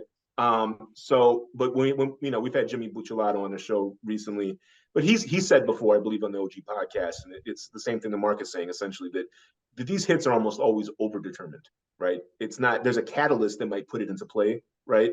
But there's already a bunch. It's like there's a bunch of kindling already, and all it's doing is waiting for one spark. The same thing with a guy like Johnny Roselli. There's been a bunch of different accounts as to why Roselli got whacked. We know that already, I believe, in the late 60s and the early 70s, Bompensero was reporting to the FBI that Frank Laporte had taken. That Frank Laporte seemed to basically, like, he wanted Roselli whacked. He said he took it to Chicago's administration, and it was in their hands because Roselli had his lawyer write down a bunch of personal stuff about Frank Laporte on a piece of paper. And Laporte was like, I can't believe this. Like, he wrote all this stuff down on paper. There's a record of it. He reported him to the family's administration. I guess they gave him a pass, right? He didn't die. What Bomp said about the Roselli murder, he was asked by the FBI about why he thought Roselli got killed. And that was one of his best friends, Roselli. These guys were treacherous. They were always betraying each other, but they were also best friends. But he said that he thought the reason Roselli was killed, he didn't have definitive evidence, but he said that Roselli had introduced two Detroit captains, Tony Zerilli and Mike Polizzi, to a guy who later testified against them. And he felt that the Detroit family asked Chicago to kill Roselli because of that. That's Bompensero's theory, but that's a pretty, has some weight to it given who it is saying it at the very least. But again, these guys, a case is often made against a guy, like you were saying. A case is made against a guy, and the straw that breaks the camel's back might just be one of many things that causes a murder. But this is a violent time for Chicago. These are important murders. Roselli, Giancana, Nicoletti. These are big time deaths, Well, a lot of other, and I think that going back to the notion of when a guy loses his rabbi is how I like to think of it, right? I mean, it doesn't have to be an organizational rank specifically. It doesn't have to be the one guy's the boss and one guy's the captain, or one guy's the captain, one guy's the soldier, right? It could be just maybe this is a guy that has influence that sticks up for you as a member or as an associate even, right? And you lose that rabbi. So it could be that by the time Nicoletti was whacked out, the fact that Giancana had already been killed meant that at that point, whatever he might have done to get killed, no one was going to stick up for him anymore. We don't know if he was trying to take power. Maybe if things had gone differently, maybe Giancana would have wound up being on the Concilio the way that Rica and Ricardo had been after they were bosses, right? Who knows? There's a lot we don't really understand about what happened when Giancana goes back to Chicago and then gets killed, right? But either way, by this point, we can probably surmise that, at least for the preceding years, it looks like Nicoletti had either burned bridges or been sort of iced out or marginalized, right? To some degree. And who knows, maybe he was dealing drugs and he wasn't given the authorization. We know that there's some people that they'll whack you for that, and other people they'll, turn a blind eye to it. If he wasn't in the inner circles, who knows what he was doing? He could have been trying to take power. He could have done unauthorized hits. Who knows what? It could have been all of those things, right? Yeah. Same thing. And then with Roselli, right? Roselli, Laporte, who had been his captain, actually, at the time when his captain said that he reported him basically to the administration and was like, it's in their hands. His life is in their hands, right? Laporte was Roselli's captain, even though Roselli was based in California. Laporte was the capo of Chicago Heights. But after, Laporte dies, right? People like Giancana aren't around anymore. Right? I mean, people think that the Roselli thing and the Giancana thing and the Nicoletti thing are all linked to the Castro stuff, to the CIA stuff, who knows what, conspiracy theories. Right? To me, it's like, I think that there was probably a number of other much more mundane reasons that built up, and then a spark went off, and that was the last straw, But it might not be totally coincidence that all those guys wound up getting whacked out in the 70s. Right? Bomp did say that he thought Roselli's death could also have been linked to Giancana, because that happened. Roselli's death was after Giancana, right? It was 77, I believe. Giancana was 75. Weren't they both Yeah. 75? No, Roselli was 77 or 78. I'm pretty sure it was 77, but I could be wrong. Either way, like, yeah, Bomp did say, I'm pretty sure that he thought 76. I'm sorry. Okay, 76. So 76. yeah, I'm sorry. he did say that 77, but they're both after Giancana, 75. he did say he thought that Giancana's murder may have while he thought Detroit was behind it, he did say something about Giancana's murder possibly contributing to it. And we know that Giancana is the one who arranged Roselli's transfer to Chicago to begin with. So I mean, that might have been his advocate. He was killed. He no longer yeah. has his I think though after Sam Giancana returned to Chicago, he didn't really have much influence, especially with Accardo, who was at that point running the outfit. Aiuppa was definitely not a fan of Sam Giancana's, and there was no love lost between them. The story is Cerrone wasn't a big fan of his either. That's what people have said for a long time. Is that Cerrone hated each other. You know, I've heard that story, you know, years ago, even before I was doing, you know, heavy research on these things, right? That's something that people have said for a long time. Yeah, well, and now that you mentioned Cerrone, also it seems that it was around the time that Cerrone returned from prison that Nicoletti seemed to have lost favor. So that may or may not be connected. It could just be a coincidence. Yeah. Cerrone comes out, what, 73? 73 comes out of prison. He served 3 years in prison. He came out in 73. He was still on, and this is probably a good segue into his status at this time. He was still on paper with the government for, I believe, another year after that, parole. Because back in that time period, you could still be paroled from federal prison. And he also had some health issues at the time. I don't have the exact details on that, but I do remember reading that he had some health issues at the time. Had a couple surgeries, maybe. And I believe he also wanted to just kind of lay low for a little while after he got out of prison, which is understandable considering he was having some health issues. He was on probation or parole. But we do know that around 75 or 76, somewhere around then, he does become underboss. And I do have some files that state that in not so many words that he wanted to get back in and he wanted to get back to getting that money that he was used to getting prior to when he went to prison. So I think maybe his health issues were behind him. He was off of parole. And I think at that point he was able to take able to take another step up in the leadership of the outfit, become the underboss around that time. So right around when Aiuppa becomes boss is probably around the same time that Cerrone also becomes the underboss. Yeah, about a 10-year. Yeah, according to Joe Fosco, his sources said that Cerrone was initially offered the position of boss and he didn't want it. And so he accepted underboss, and it didn't exactly work out well for him either, as we can talk about the further along we get in the podcast. Yeah. Yeah. But around this time, it does start a pretty, I guess, as far as structure is concerned, a pretty stable 10-year period from about around when Giancana was killed up until when the indictments came down for the casino skimming. So you had the captains were pretty consistent during that time period. Although by the early 80s, some of them had started to be picked off by indictments and imprisonment. But we can talk about those. But we had Aiuppa as the boss, Cerrone as the underboss, Accardo as the retired, I guess, consigliere, so to speak. I don't know if, speaking of consigliere, I think it was something that was more clearly defined in New York than it was in Chicago. I think Accardo was maybe the consigliere for lack of a better term, but I don't know if Chicago ever consistently used the position of consigliere like it was used in New York. But that's more of like an operational difference than really anything. But you had Aiuppa as the boss, Cerrone as the underboss, Accardo as that advisor consigliere role. And we know the capos at the time period are pretty clearly defined as Dominic DeBello was capo of the North Side. He took over when Ross Prio died. We had Alfred Pilato was capo of Chicago Heights. He took over when Frank Laporte died. We had Fifi Buccieri died in 73, I believe, and Turk Torello took over for Fifi Buccieri. Yep. We also had Joe Lombardo became capo sometime around 74, 73 or 74. And if Benny Siegel is to be believed, he took over as capo once Battaglia died. There was an opening in the capo spot, and he either took that crew over or he was promoted to capo regime. Battaglia dies at later part of 1973, so at least he does, yeah.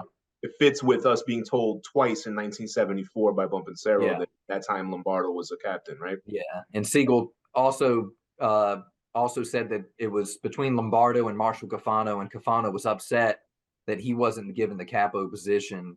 But from what it sounds like, we know of Cafano at that time period, he seemed to be a loose cannon and wasn't really trusted because he was constantly in and out of prison. He was constantly trying to kill people. And I believe Siegel even testified that Cafano wasn't even allowed to carry. Lombardo didn't even let Cafano carry a gun. So there was a level of mistrust with Cafano at that time period. So it's not really surprising that Lombardo was given that position. So we've got those four capos. Caruso, as far as we know, Caruso, that's always been kind of an unknown entity to me, is Frank Skid Caruso's status. I mean, I'm pretty sure he was a capo at least in the 50s and 60s, because he also sponsored people into that 1956 making ceremony. He had sponsored a couple guys into the outfit. So I understand that he had at that time he was still a capo. Now, when he retired or when he was demoted, whichever happened, I don't know the exact time period for that, but we do know at some point in time, Angelo LaPietra went to 26th Street crew, Chinatown area, and I think it might have been around 1978. Yeah, that changeover happened. Yeah.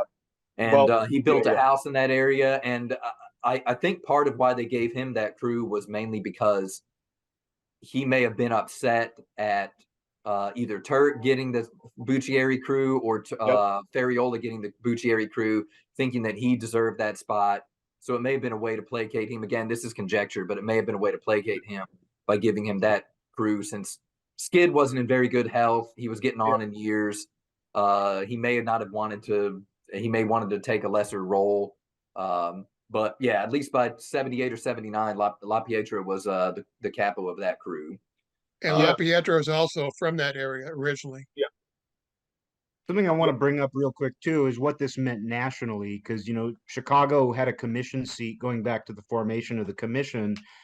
Giancana was the commission avocat. He represented other families that were assigned to Chicago who didn't have a commission seat. He leaves, and it appears Paul Rica, isn't there a report that Paul Rica was kind of standing in as the commission representative? There's CIs that told the FBI that Paul Rica was the commission representative, but that was guys like Amatori. I don't know. Right, yeah, so it's something, but it's not everything. But then, so we have what Ron Fino said that I mentioned earlier about Aiuppa going to Buffalo. I didn't mention this, but he said that it was Aiuppa and Joe Colombo who went to Buffalo together to help mediate the dispute. So Aiuppa is a captain, but he may be standing in as a national representative for Chicago at that time, if that's true. But then we don't really know what the situation was nationally through the first half of the 70s. But then in 1976, there was a very serious dispute in the Colombo family that required a commission meeting. And there was a member informant, not Scarpa, but another member of the Colombo family, who broke down the entire situation. And he said that among the other commission representatives who helped settle this Colombo dispute was the boss of Chicago, but he didn't say Aiuppa. So if it was actually the boss, it would be Aiuppa, but we don't know for a fact that it was Aiuppa who went to New York, do we? And Aiuppa had health issues also, I think, reoccurring throughout this period. I don't know what the actual source was offhand, but I know that I've seen at least claims that Cerrone was actually the one going to New York for some of these commission meetings. Now, I don't know if those were actually commission meetings, like on the cycle. That's even a sort of an esoteric debate that we have amongst ourselves, sort of mafia theory nerds, right, about whether or not the commission really, I mean, Joe Bonanno would say the commission didn't even exist in the 70s anymore because it wasn't on its, sort of 5-year mandates, going back to 1931, right? But, people could say it's a commission meeting if a couple bosses meet in New York, right? It's hard to say sometimes, right? Yeah. But I've seen or heard claims, I just don't have the source right now, that Cerrone was going in the late 70s or early 80s, at least for some things. It could be that, he was the underboss. He can stand in for the boss. That's the role of the underboss, right? Yeah, I believe Mike Magnifici went with him on one occasion. There you go. Thank you, Rick. I knew there was something. I knew it wasn't just chatter, right? It was from somebody. Eric, I will say too that Colombo meeting, I know there was one file that did not specify Aiuppa, but I believe there was another file that did specify Aiuppa as who went to New York to mediate with the other commission members over that Colombo dispute. If I could dig it up, I could share it with you, and maybe we can even post it up on here if I could find the. That would be great. Yeah. I have to dig it up. I can't remember exactly where I saw that. It could be in any number of different places, but I believe I did see that Aiuppa was the one who went to New York and worked on the commission with the Colombo thing. It would make sense that he's a newly elected boss. He's newly appointed.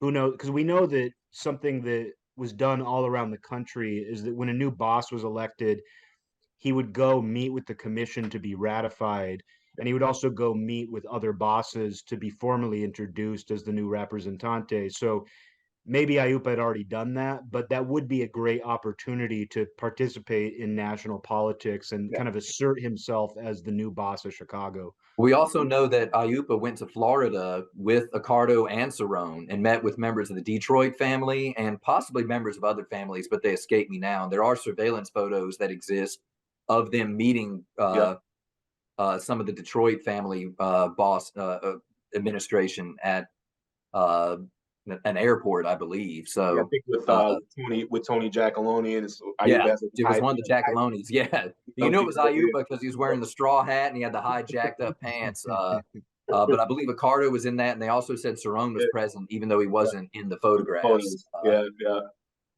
buddy Kavita also shared some photos of.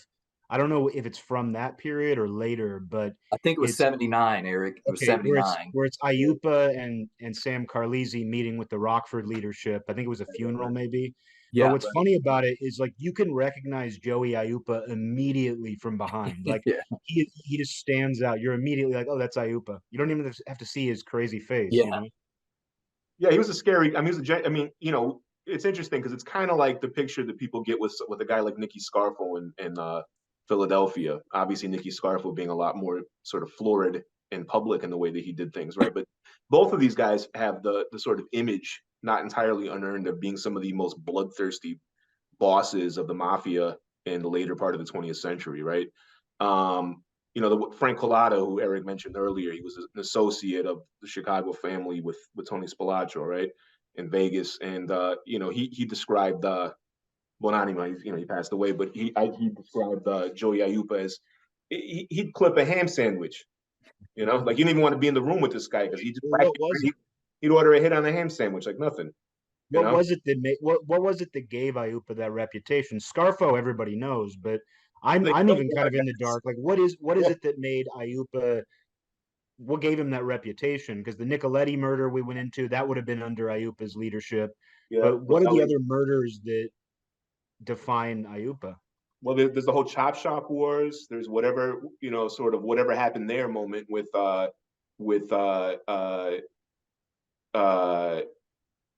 between like the Chicago Heights crew and like the Cicero crew, right? Guys like Steve Anarino got clipped at this time. Yeah, Jimmy Catawara. That's whatever happened there. He gets whacked out on Hubbard Street right by me in Grand Avenue, right? Butch Petroselli. Those are some other murders some prominent murders from that time period. Well, Catawara, we should talk about because Vincenzo Jimmy Catawara, Catura, as some people say it. He was actually born in Agrigento province in Sicily, Sant'Angelo Musciaro, and he was had been raised in the Chinatown, Bridgeport neighborhood on the near South Side. We've, over time, different sources have associated him with multiple different crews. It's possible he could have transferred his crew affiliation. That's another thing is people think because we know him as a member of one crew at one point. That means he must have always been in that crew. And we do know Yeah, he's most closely affiliated, from different files, either the Chinatown crew or Chicago Heights. But there's a strong possibility he may have been in charge of his own crew that's in between those two other crews. Yeah. He was also identified by a CI that might have been a nobody as being affiliated with the Dodono crew or some other crew in the western suburbs. That might have been a one-off. But I think people had a hard time placing what he actually was affiliated with. He's on the 1969 list. Yeah. He's on the 1969 list as a captain. Yeah. And it gets back to the Caruso thing also, because, and I've gone through the Caruso thing. I think he's an interesting guy because, people, obviously he was the brother-in-law of Freddie Roti, who was the basically one of the most powerful politicians in the city after the mayor. He was the first ward alderman, notoriously corrupt, one of the main people, along with Pat Marcy, that was responsible for the outfit's, sort of really vital political corruption apparatus. And it was identified, at least by some sources, as a made member of the mafia himself. And Bruno Roti. Was he his father? I forget. Yeah, he was his father, Bruno Roti. He was a capo of the Chinatown crew beforehand, as far as we know. And he died in '56, I believe, and that's when his son-in-law Frank Caruso takes over, right? And Skid Caruso. Yeah, Frank Skids Caruso. He takes over. Some people think Mariano Caruso and Leo Caruso and Joe Shoes Caruso may have been members. They may have been associates. We don't really even know. We know that there was Jimmy Cordovano and Tony Pupi Maenza were identified as members of the Caruso crew. These are all sort of like hardcore knock-around street guys from like the Chinatown, Bridgeport neighborhood. Caruso, his family goes way back in the area. It's this kind of secretive, even to this day, if you go there, there's like, there's still Sicilian flags up on the stoops in front of the buildings over there in like Armour Square. It's it's one of the last places that still has this kind of old Chicago, very secretive. You feel like the walls are watching you, when you walk around. I've read Caruso's file, such as it is, from the 60s and 70s. There's almost nothing in there. They had nobody. We talk about bad sources. They had nobody. They were literally interviewing guys as CIs who were like, yeah, I know Caruso and I talked to him a couple times, or guys who were degenerate gamblers who had lost at gambling.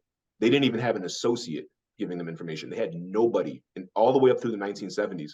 They weren't even able, from any source in his file, to identify him as an LCM member. They had to do so from other means. And they even said in his file, we don't have a source, therefore we have to infer that he's a member, which they were, even back then when they played kind of fast and loose, they were hesitant to do that. We do know he was identified, I forget who, by some other sources as a member. But they had nothing on him. They really didn't know. And this then contributes to the Katawara thing, because they're being told that Katawara is an important guy. He definitely seems to be a lot more aggressive, right? He may have been a member of that crew. He may have been given a concession to operate as a partner in that crew. We're told by some other sources, by the 1970s, Red Wemette, who was not a member, right? He was never a member, but he was associated with a number of members, mainly Grand Avenue, but also knew guys from other crews. He knew Frank Laporte, and he also knew Jimmy Katawara. He says that Jimmy Katawara was a capo. And I asked him before, was he a capo of the Chicago Heights crew? Yeah. No, he had his own crew. Was he a capo? Yeah, I asked him myself. No, he had his own crew. Said the same thing. Yeah. And and there's files that say that I believe in one file they thought that he succeeded Frank Laporte, that Frank Laporte had stepped down. Yeah. And then later on they had to revise their claim because Frank Laporte was still identified as being in charge of the Chicago Heights crew. Yeah. And so it does make sense, based upon where you lived, in an area kind of in between Chinatown and Chicago Heights, that he would have been, that he could have had his own crew. He seems to have succeeded a guy named Jimmy the Bomber Belcastro, who I think died in 1940. And he was very close to him. He had the same nickname. They were both called the Bomber. So they both earned it when they were younger guys too, Yeah. Yeah. But the circle, it's a mystery with them, but I think we're better placed now than we were before. Yeah, to circle back around to Eric's question that he had a few minutes ago was what made, I guess, what drove Aiuppa to order all these murders or sanction all these murders.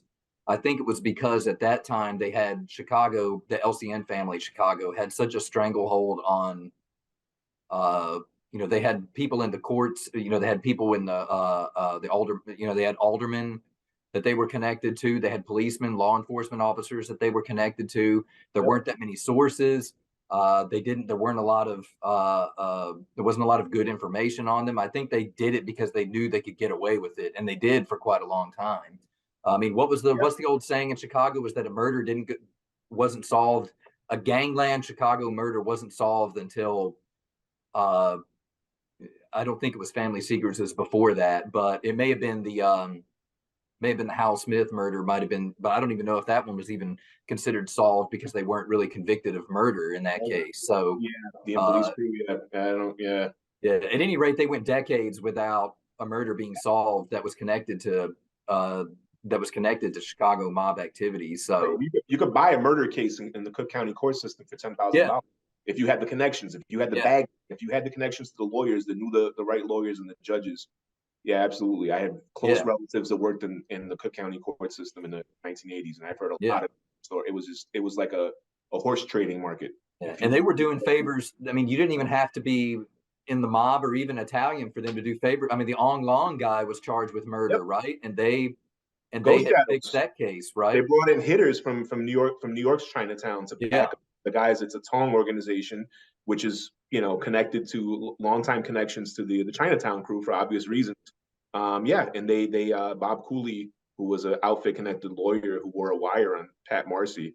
The feds thought he was suicidal or dying of cancer or something, but he and wound up bringing down Operation Gambat. Wound up bringing down a lot of this political corruption and exposing the judicial corruption.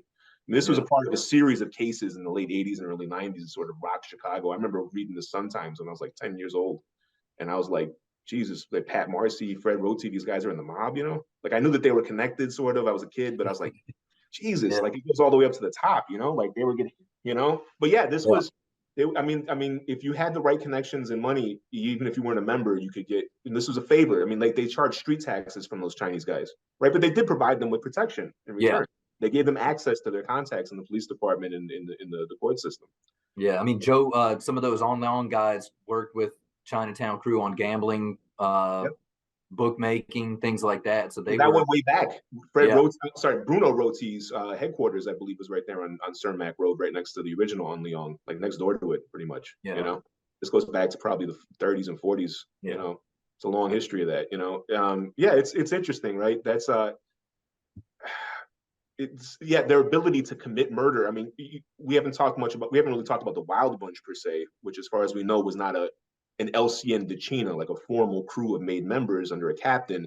In the 70s, at least, it was a crew of associates that answered to Joe Nick Fariola, right? Who was a soldier at that point in the Buccieri Torello crew. But these guys were, I mean, they were called the Wild Bunch because they were cowboys. They were going with ski masks and shotguns and blow people away in restaurants. It's usually Chicago, you think of them as being like really kind of like they put you in the trunk. They turn you into trunk music. They find you out in the suburbs in the ditch. These guys would just go out, boom, boom, boom, right? And we know Alaman was he was let off because the judge was paid off, and then he was the first person to ever be retried for murder in the U.S.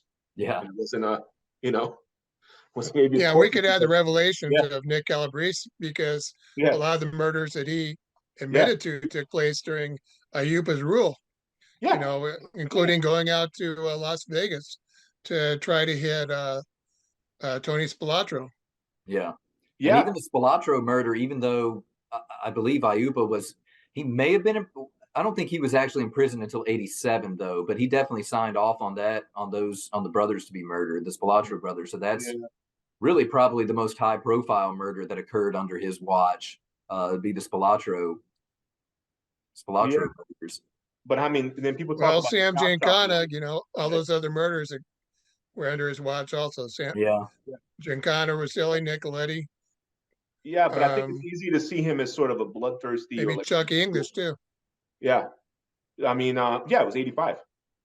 Chuck English. Yeah. That's I think, and this is kind of like the Scarfo thing also, probably internally we've talked about these things. And it's like, yes, these guys were really ruthless, kind of brutal, but, to some degree, perhaps they're the sort of boss that their time called for. Because in both cases, I think it's a family that, they're sort of stepping up as boss and asserting themselves in the context of a family that has probably a lot of ongoing tensions and internal fractures, right? We know Philly, of course, had all sorts of issues with the last two bosses getting whacked, right, before Scarfo, but with Chicago, I believe it may have been Richard Kane, who, like I said, was in the early 70s, was giving information until he was murdered, right? That was 73, so that's before we think Aiuppa was boss, right? But Richard Kane was basically meeting constantly. I think he met the day before he was murdered with Bill Romer, right? And it could be him. It's a strong possibility, but he told the feds, or another CI told the feds, that when Accardo and Rica were running the family as acting bosses, that their main concern was preventing violence, and they were adverse to ordering hits.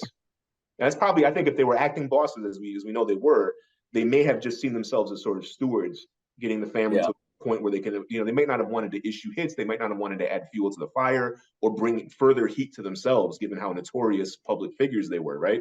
So, but then if Aiuppa takes over in 1975, 76, and this is a city with a ton of criminals running around, some really, really rough guys. It's a very disciplined, structured mafia family, very secretive and serious, right? But there's a lot of really rough guys out there. The same thing with the associates. You have burglars out there. They need to be kept in line. You got guys running chop shops and guys running drugs and that kind of stuff who need to be kept in line, right? I think that probably Aiuppa came in and cleaned up shop. Yeah. Yeah, maybe worth mentioning all the burglars that were killed and invaded Tony Accardo's house. Yeah, you're not supposed to rob the former boss. Yeah. Yeah, how many of those guys got whacked out? I forget the number now. There's people at least 3 or 4, right? Yeah. Quite a few more than that. John Mandel was one. Yep. Was Vincent Reno, was that another one? That sounds right. His name, Vincent Reno? Yeah. And somebody was killed with him. Was Steve Morawski, or was he a chop shop guy? He was a drug guy, I thought. Am I wrong on that? He owned juice loan money or something? I don't think he was one of the burglars, because Morawski and Ortiz were guys that got hit by Calabrese, right? The Calabrese brothers. Oh, Morawski was the innocent guy. Yeah, that's right. I'm sorry. He was the civilian. Was drug dealer that they were hitting. True. Yeah, he was the civilian that was with Ortiz. One of those guys I know was the guy they were going after, and the other guy was collateral damage, right? Yeah, that was it. There was 18 murders that were included in the 2005 to 2007 Family Secrets indictment, right? 18, and those were 2 of them.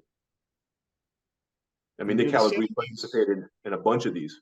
The 70s were just a very violent time for the mafia nationally. We were just talking to Scott Ditchy about Tampa, but he also wrote a book about the Purple Gang, and he was saying, researching the Purple Gang, he didn't realize how many murders happened in New York in the 70s and 80s.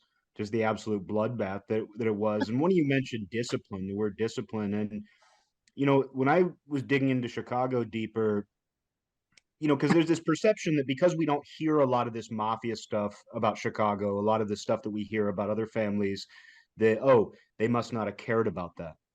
And then I think I brought this up on one of our Chicago episodes we already did, but I was reading this wiretap of Ross Prio and one of the Doms, and it was this spot where they recorded them. Dom DeBella. There's a spot where they talk about crime. DeBella talked about an arson that he deliberately committed on his farm, and he lied to authorities about why it happened. Yeah. And then there's this part where they start talking about something more organizational, and they're whispering. Yeah. And it's here they are, very open and blatant about all this criminal stuff and all this stuff going on in their lives. And then they start talking about the actual family, and this is a captain and one of his soldiers, his important soldiers, and they're whispering to each other about it. And I just thought, this is a disciplined family. This is a family who actually, for once, it's kind of a myth that Omerta isn't strictly followed. We do know people talk about it, but I got the impression reading this, I was just like, these guys actually do take this very seriously. And so that word discipline came to mind. And I'm just like, these murders were probably a way to say, hey, you know, things have been of course there were reasons for the murders, but just in general, it's like this family's been unstable, even though they kept it running. You had Rika and Accardo at the top being stewards, as you said. Some of that instability Yeah. led to even greater instability underneath. And, you know, that might have led to some of the violence that we're talking about. It was time to kind of tighten things up. Yeah. Hey, while So we're on the this topic, I want to give a little shout out to Wayne Johnson, who put out a book called The History of Violence. And it's basically a catalog of every Chicago mob murder up until about the early 2000s. So, and it's got about 1,400 murders in it. So, Yeah. Wow. Yeah, it's a lot of murders it is. attributed to the outfit. It is. I mean, when I was yeah, I mean, it's also, it's of course a big city and very violent. So, I mean, it's, you know, some of those murders also happen in clusters. You know, you think about all the beer wars in the 1920s, or the war between Capone and Aiello, and then, you know, or like the period we're talking about in the 70s into the early 80s, right? But yeah, they killed. I mean, even when there wasn't these sort of, you know, we know there was a war in the family in the 1940s when Ricardo came to power. That was believed like 10 or 12 guys got murdered around this. You know, so that it's, you know, there's these periods of tension, or maybe when a new boss takes over, certain guys get cleaned out, right? But yeah, I mean, they, you know, it was a family. I mean, when you read Nick Calabrese's testimony, whether you read the Jeff Cohen book or Frank Calabrese Jr.'s book, which is more sort of from his point of view as an associate and the son of a mate guy, right? But or you read the actual transcripts from Nick Calabrese's testimony. I mean, it's this dark, gritty, grim sort of family. Even the making ceremony is, it's not described as jovial. It's, you know, it's across the street from a cemetery where all the old mafiosi are buried. You know, it's you know, this kind of like old world Sicilian restaurant, you know, and you know, they take them in and it seems very dour. You don't hear about the guys joking around. I mean, maybe they were. I mean, Nick Calabrese was testifying, you know, whatever. But I mean, you know, then he says afterwards they go out to a diner with Angelo Petra, you know, who's their captain and their sponsor, and he's like, you know what this means now is this means you have some protection, some. yeah, not a lot. Didn't he say that too? They watched him very closely to see how he reacted to the finger pricking, or was it the burning? That's what Frank Yeah. Calabrese said on the prison. Frank Calabrese Sr. was telling Frankie Jr. when, you know, Frankie Jr. wore a wire on his pop, right? Which I have family members in Chicago that recently even, I still can't believe that he ratted out his own dad. You know, it's like it's still like remarkable to people, right? But he wore a wire on his own father in prison, right? Frank Jr. couldn't be made; he was half Irish, but you know, his father was kind of schooling him, right? Calabrese Sr. Right? He speaks in code a lot. I know Mark has looked a lot at the transcripts and recordings, right? They're very interesting, right? But yeah, he was telling his son, who's not supposed to be telling, technically he's not a member, about the initiation, you know, induction ceremony. And he says, yeah, he's like, when they put the card, he's like the thing, all the murders or whatever, the thing I feel the most guilty about is burning that holy card. He felt like he was gonna go to hell for that. Like it really haunted him. And he said, yeah, when they burn the card, they watch you to see if you're gonna flinch. You just imagine this, like they prick your finger and they're putting this card in your hand. You know, in the New York families, they talk usually like you kind of like do it's kind of perfunctory. Right. It seems like this one, they in Chicago, they watch it. I think Nick said the same thing in his testimony. They let it burn down to the skin. You can imagine, because they're going to see how your reaction is going to be. So the whole thing is sort of like a test, you know. And you can imagine guys like Aiuppa and Al Tornabini sitting there grilling you, you know. But Nick even said, I mean, you know, they were proposed for membership. We know in Chicago, it seems like the tradition was for the captain, like the capo to sponsor the new inductees, right, as opposed to a soldier. You know, it's a smaller family, so there's, you know, it's, you know, the membership is smaller, right? But you were taken to Angela Petra's basement in Armour Square, right, in the South Side, and he's like, you know, we've proposed you for membership, right? And Nick said that he wondered since that day what would have happened if he turned it down. The implication being that they might have dropped him right there, you know. Now that we're talking about ceremonies, the 83 ceremony is the big one because that's where Nick Calabrese is made. Yeah. He broke it all down. We've talked before about, if you read that transcript, you could change the city and the names, and you could be reading about any ceremony that someone's broken down pretty much. But what evidence is there for other ceremonies in the 70s and before the 83 ceremony? Do we know of anything? Well, we know the 56 ceremony, which made I think it's at least 20 guys they made in the 56 ceremony.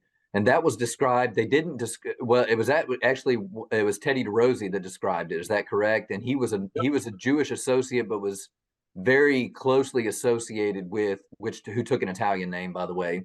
He was very closely associated with some members, and his information that he provided was actually a lot more accurate than a lot of the information by suspected members was. And yeah. And the information that he gave was that in 56 they had a ceremony where 20 to 25 guys were made. He said all the capos made like 3 or 4 guys apiece.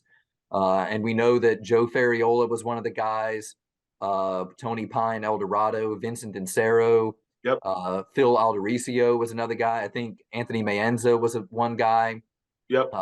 Possibly Chucky English was another guy. I've seen his name kind of connected to that, but I don't know. I couldn't tie it in directly with that. But there were a number of named guys that were made in that, as well as several others that we don't know who were made in that ceremony. But they didn't describe any formal ceremony like holy card burning or finger pricking, but probably because Teddy DeRosie wasn't privy to that information. He just knew that there was, they had a banquet to honor them, and after the ceremony was conducted behind closed doors, they had a banquet where they allowed non-members to attend and celebrate with them. I don't have it in front of me, so I don't know if that's verbatim what it was, but they did have closed. They did have a closed door ceremony, and then it was opened up after that to non-members to celebrate afterwards. I have it practically. I think it was pretty fascinating that he was in a position where he could name off the sponsors of different members. That's something you don't see with other associates. And the ones that he named specifically as going, I believe he was present at the bar or restaurant where they appeared after the ceremony, and he's met them there, and he knew that they were made, that those guys specifically were made because they showed up at the bar there and were treated, I guess, different, like treated exceptionally well there. I can't remember the exact details of that, but he did meet with some of them at the bar after the fact, and he named those that he met with, and a lot of them were made at that 56 ceremony that were present. You see that in New York too, where in the Vinny Acero trial a few years ago, his cousin testified. His cousin flipped on him. He said that Vinny was made in a graveyard, and afterward the neighborhood had a party where like women were there.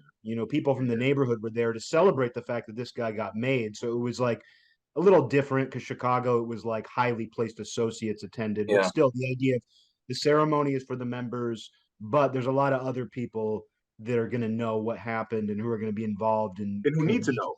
They need to know, at least to the extent of who they're dealing with, who's made, because I mean, they have to be able to navigate the politics of the family, even if they're not members. So Teddy DeRose was DeRose was his actual name, Theodore DeRose. His parents were French Jews.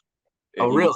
He was. I thought DeRose was an adopted name. No, it's just because it's French. It looks like it could be Italian. A lot of people named DeRosa would go by DeRose.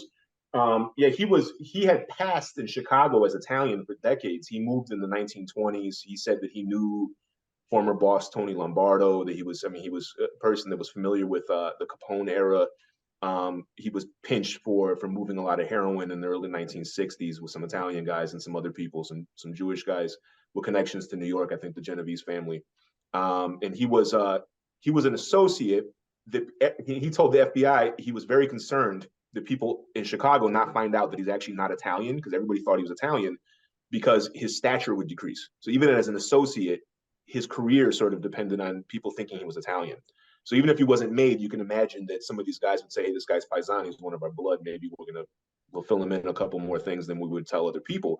He also worked directly for Ralph Pierce, who was one of these sort of top echelon associates like Gus Alex and Murray Humphreys, that would be one of the people that would have presumably had been invited to an after ceremony banquet, because his stature was such that, he was an esteemed associate and a leader of his own sort of group under the the mob, right? And DeRose said that specifically that Pierce asked him to work for him because he wanted a well-spoken Italian to represent him on the streets. If they had both like, what, you're just a Jew like me, but that's, he was their boy. So he thought he was Italian, but he what DeRose said was, he said initiation into the Chicago family, and he never used the term outfit hardly at all. He used the term the family or the life. That's what he called it. He said the organization is known as the family or the life. And he said that an initiation into the Chicago family is always accompanied by a ceremony. And he said the ceremony was a formal banquet that was held behind closed doors with the family's leadership. And then he gave the account of how sponsors proposed the member for initiation. They swear an oath during this formal ceremony, and then, like you said, afterwards they attend a sort of informal party with some of these top echelon associates.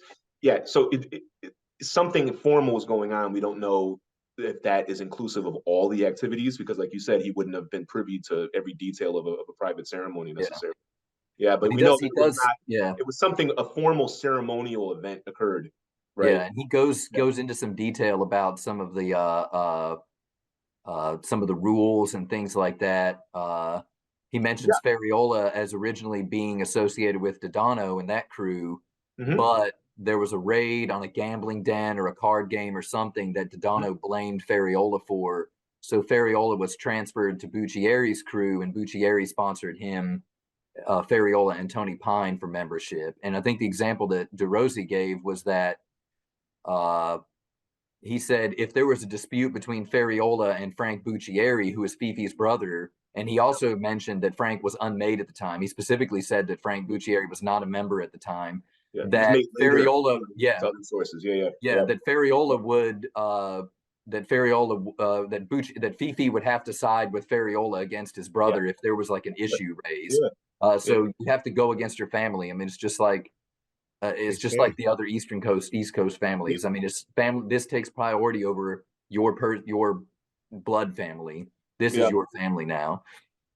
I mean, just like the East Coast family. So the idea that it's an outlier or that it's Chicago, that it's different because it's Chicago, again, goes back to us having very poor member sources, traditionally very poor member sources. And also, I think Chicago, the family having such a unique origin behind it, I think, in comparison to some of the other families, where you essentially had, again, I don't want to backtrack too much here, but I think it's important to frame the structure of what we talk about later, is that you had a Chicago LCN family with initiated members in place before Capone arrived. Capone is made into the Genovese family and is sent to Chicago by Masseria, and eventually, after some infighting over there, he eventually becomes the boss of the Chicago LCN family, displacing some of the previously higher ranking members of the Chicago family.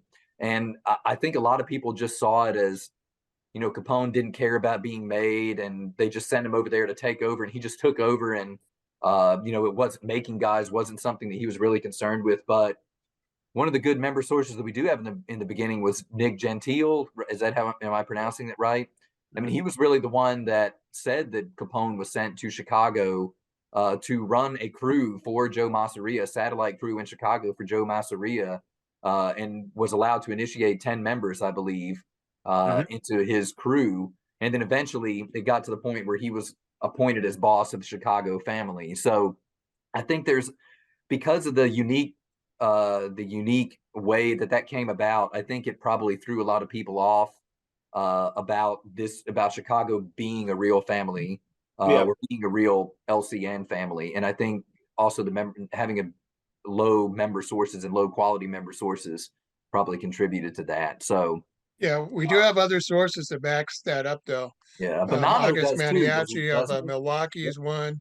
The Bonanos, Joe Bonanno, in a 60 Minutes interview, talks about how he knew Frank Al Capone and talked about his laugh. Bill Bonanno talked about him being on the commission.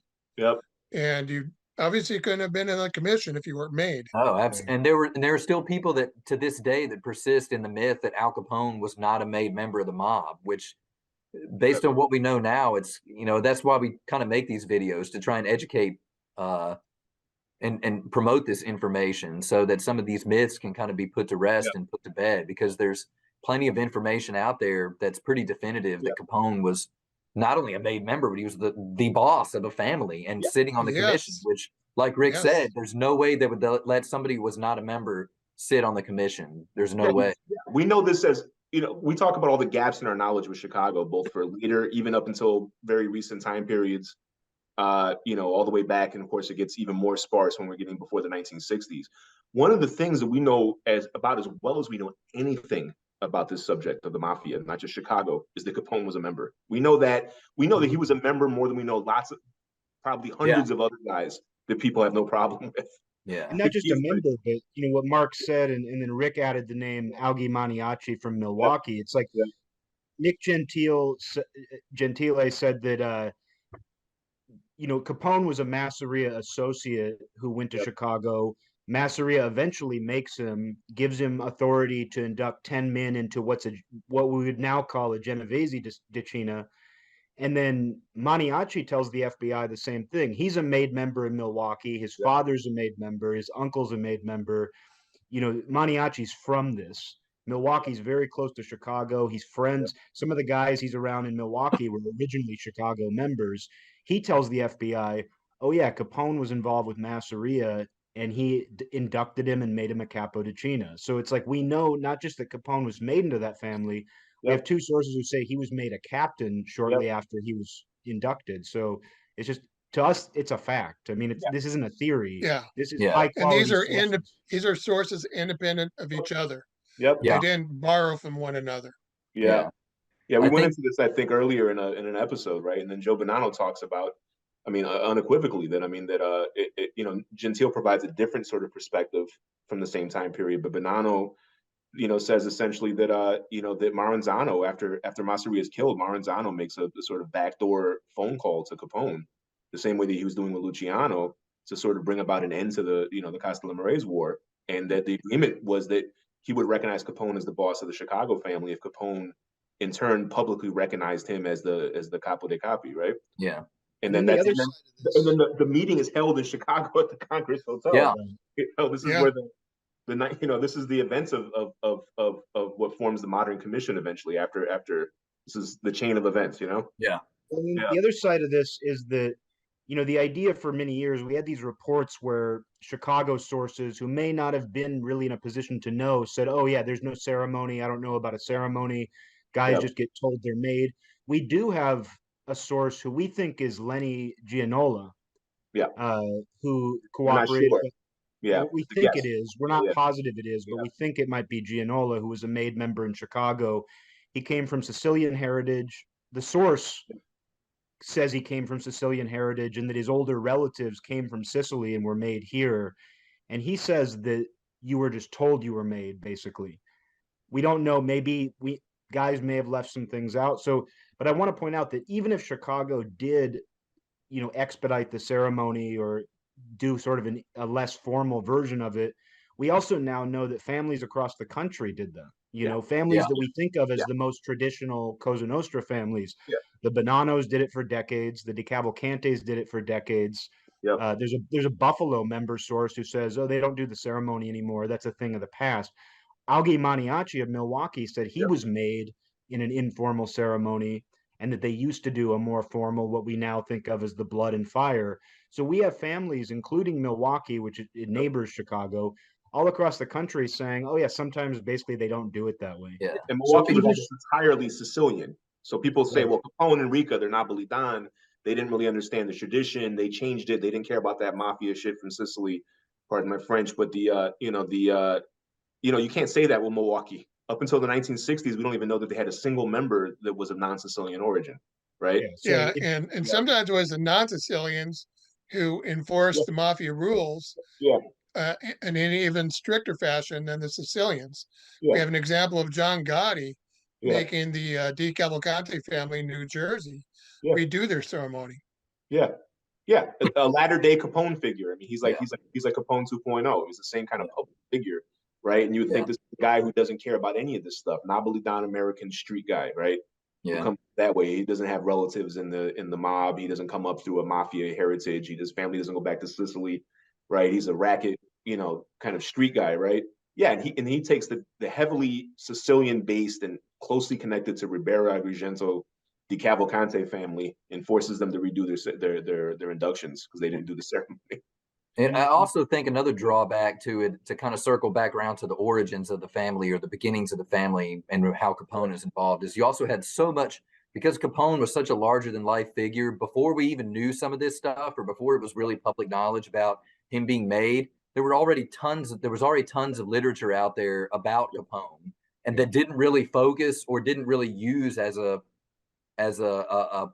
point to make him, the boss of a family. He was just a criminal that was head of an organization of other criminals. The Capone gang. Yeah, a gang. A gang. He was a boss of a gang of criminals out there, and there was no, and they didn't really make it a point to emphasize that he was a mafia family boss. So I think that also does a little bit to kind of make it so we can't make it difficult to understand the Chicago as an LCN family over time. So yeah, the FBI even had an investigation in the 1940s called the reactivation of the Capone gang. Yep. Yeah, the feds at really that time just the continuing family. Yeah. They believed that also during the 1940s, law enforcement believed that the Genovese family and the Chicago family were two branches of the same organization. They were, to the extent that they were both families of the mafia, right? They're both local chapters of the same fraternity. And we also know that there is, of course, lots of links, personal links, and some of this goes back to the connections, via Capone to the Masseria Genovese family, right? But I mean, without insider sources, I mean, they look at this from the outside. They see, these Chicago guys and some of these New York guys are hanging out with each other. They're going back and forth. They must be the same gang, Yeah, the Bureau of Narcotics thought that the mafia, both in Sicily and America, were one organization headed by a single president. Yeah. And at one time, they believed it was Lucky Luciano who was the head of the mafia over the world. Yeah. So going back to what got us going on this, I asked, known ceremonies. So there's this big 1956 ceremony that DeRose talks about. He seems to have seen this play out, maybe attended the celebration afterward. Seems like they made a lot of guys, 20, 25 guys, he said. Tells us, and we know this was a smaller, relatively smaller, exclusive organization, which could tell us maybe a lot of guys had died in the period before that. Yeah. But then after the 56 ceremony, there's the 1983 ceremony. Is there evidence of ceremonies between them or just references to guys being made? Like, what do you guys think about inducting members between 56 and 83? From what I've seen, there's very little evidence, direct evidence of ceremonies. Obviously, we can infer that guys have been made, and the FBI identifies guys as being made, but they don't say exactly when they were made, only that other informants have identified these guys as made or newly identified these guys as made. They don't reference any, as far as I know, there are no specific ceremonies that are referenced between 1956 and 1983. We do know that, obviously, we know that some guys were made in that time period. Secondhand sources kind of allude to time periods where, DeFranco was made or Lombardo was made or Monteleone or other guys that were on top of the organization in the 80s and 90s, Carlisi, but we don't know exactly when these guys were made or brought into the organization. And we really don't hear of another making ceremony until 83. What we do hear, though, that, and this is somewhat interesting, is that in 76, Vic Arrigo, Richard Victor Popeye Arrigo, he had one eye, he had a glass eye. He was an informant for a time. And he told the FBI that the books in Chicago had been closed for several years, and this was in 76. So your definition of several years, it could be 3, it could be 10, we don't know. I would imagine it's probably on the lower half of the scale. Generally, people tend to inflate time periods. So I would think it would maybe be a handful of years, maybe 3 or 4 years where the books have been closed. I mean, we got guys that don't even know what year they were made. So it's difficult to tell what he meant by many years. But I still don't know what to make of this, because he eventually did cooperate more fully with the federal government, but he was never carried on any of the later rosters as a made member. I mean, I guess it's potential that he could potentially be some of the redacted names on there, but he does allude to, I think it's, he does say that he would be made into they were considering making him into the organization with Joe DeVarco as his sponsor. And later on, he did testify that he was made at the same time as Frank Domani. Now, whether we know that, whether he's considering this to be an official making, or whether he's confusing this like other guys have done about being made, we don't know. But it's difficult for me to believe that, because we're almost certain that Frank Domani was made in '83 at the same ceremony that Nick Calabrese was made from. He does describe a Frank Belmonte as being made, but I truly believe that that's just the court reporter mistyping it, or Nick misremembering what the guy's name was. I don't think he knew it before the ceremony. Yeah. He was especially if he didn't interact with him before or after, he may have been misremembering the name. So I'm almost positive that Frank Domani is one of the names there. Also, Frank Domani does appear in a file in '84 or '85 to be added to the list of known LCN members. So that to me is around the time period of '83. So to me, that would be coincide with the ceremony with Nick. But yeah, to make a long story short, Eric, there's really no documented ceremonies that occurred between '56 and '83, at least in official sources that we have access to. So we have the '83 ceremony, and we'll talk a little bit about the '83 ceremony now, because I think we can move from the '70s into the '80s, because a lot of the guys that were at the '83 ceremony, they had begun to start changeover in some of the leadership at that time. Obviously, Aiuppa was still the boss. Cerrone was still the underboss. La Pietra was still the capo of Chinatown. Mark, before you go on, could I just squeeze this in? That, sure. That Arrigo said that Tony Accardo was going to do the 1976 ceremony that he expected to have been made in at that time. So if that's accurate, it does seem like there were ceremonies, but because he wasn't made then, we don't have any details of what that consisted of. Just to add to that also, so Arrigo was reporting to the FBI that he was told this by Joey Cesar DeVarco. That's who was telling him this, and Cesar DeVarco told him he was going to sponsor him for membership, like you said, Mark, and Rick, like you said, he said that the ceremony was going to be officiated by Accardo, and he said that forget the exact verbatim. It's one of these things where one little word can change your reading of it. It could have been several years. He could have said for some years or some time the books had been closed, right? But apparently, I guess DeVarco had a need to tell him, look, I mean, we haven't been taking members for a while, right? And the books are open.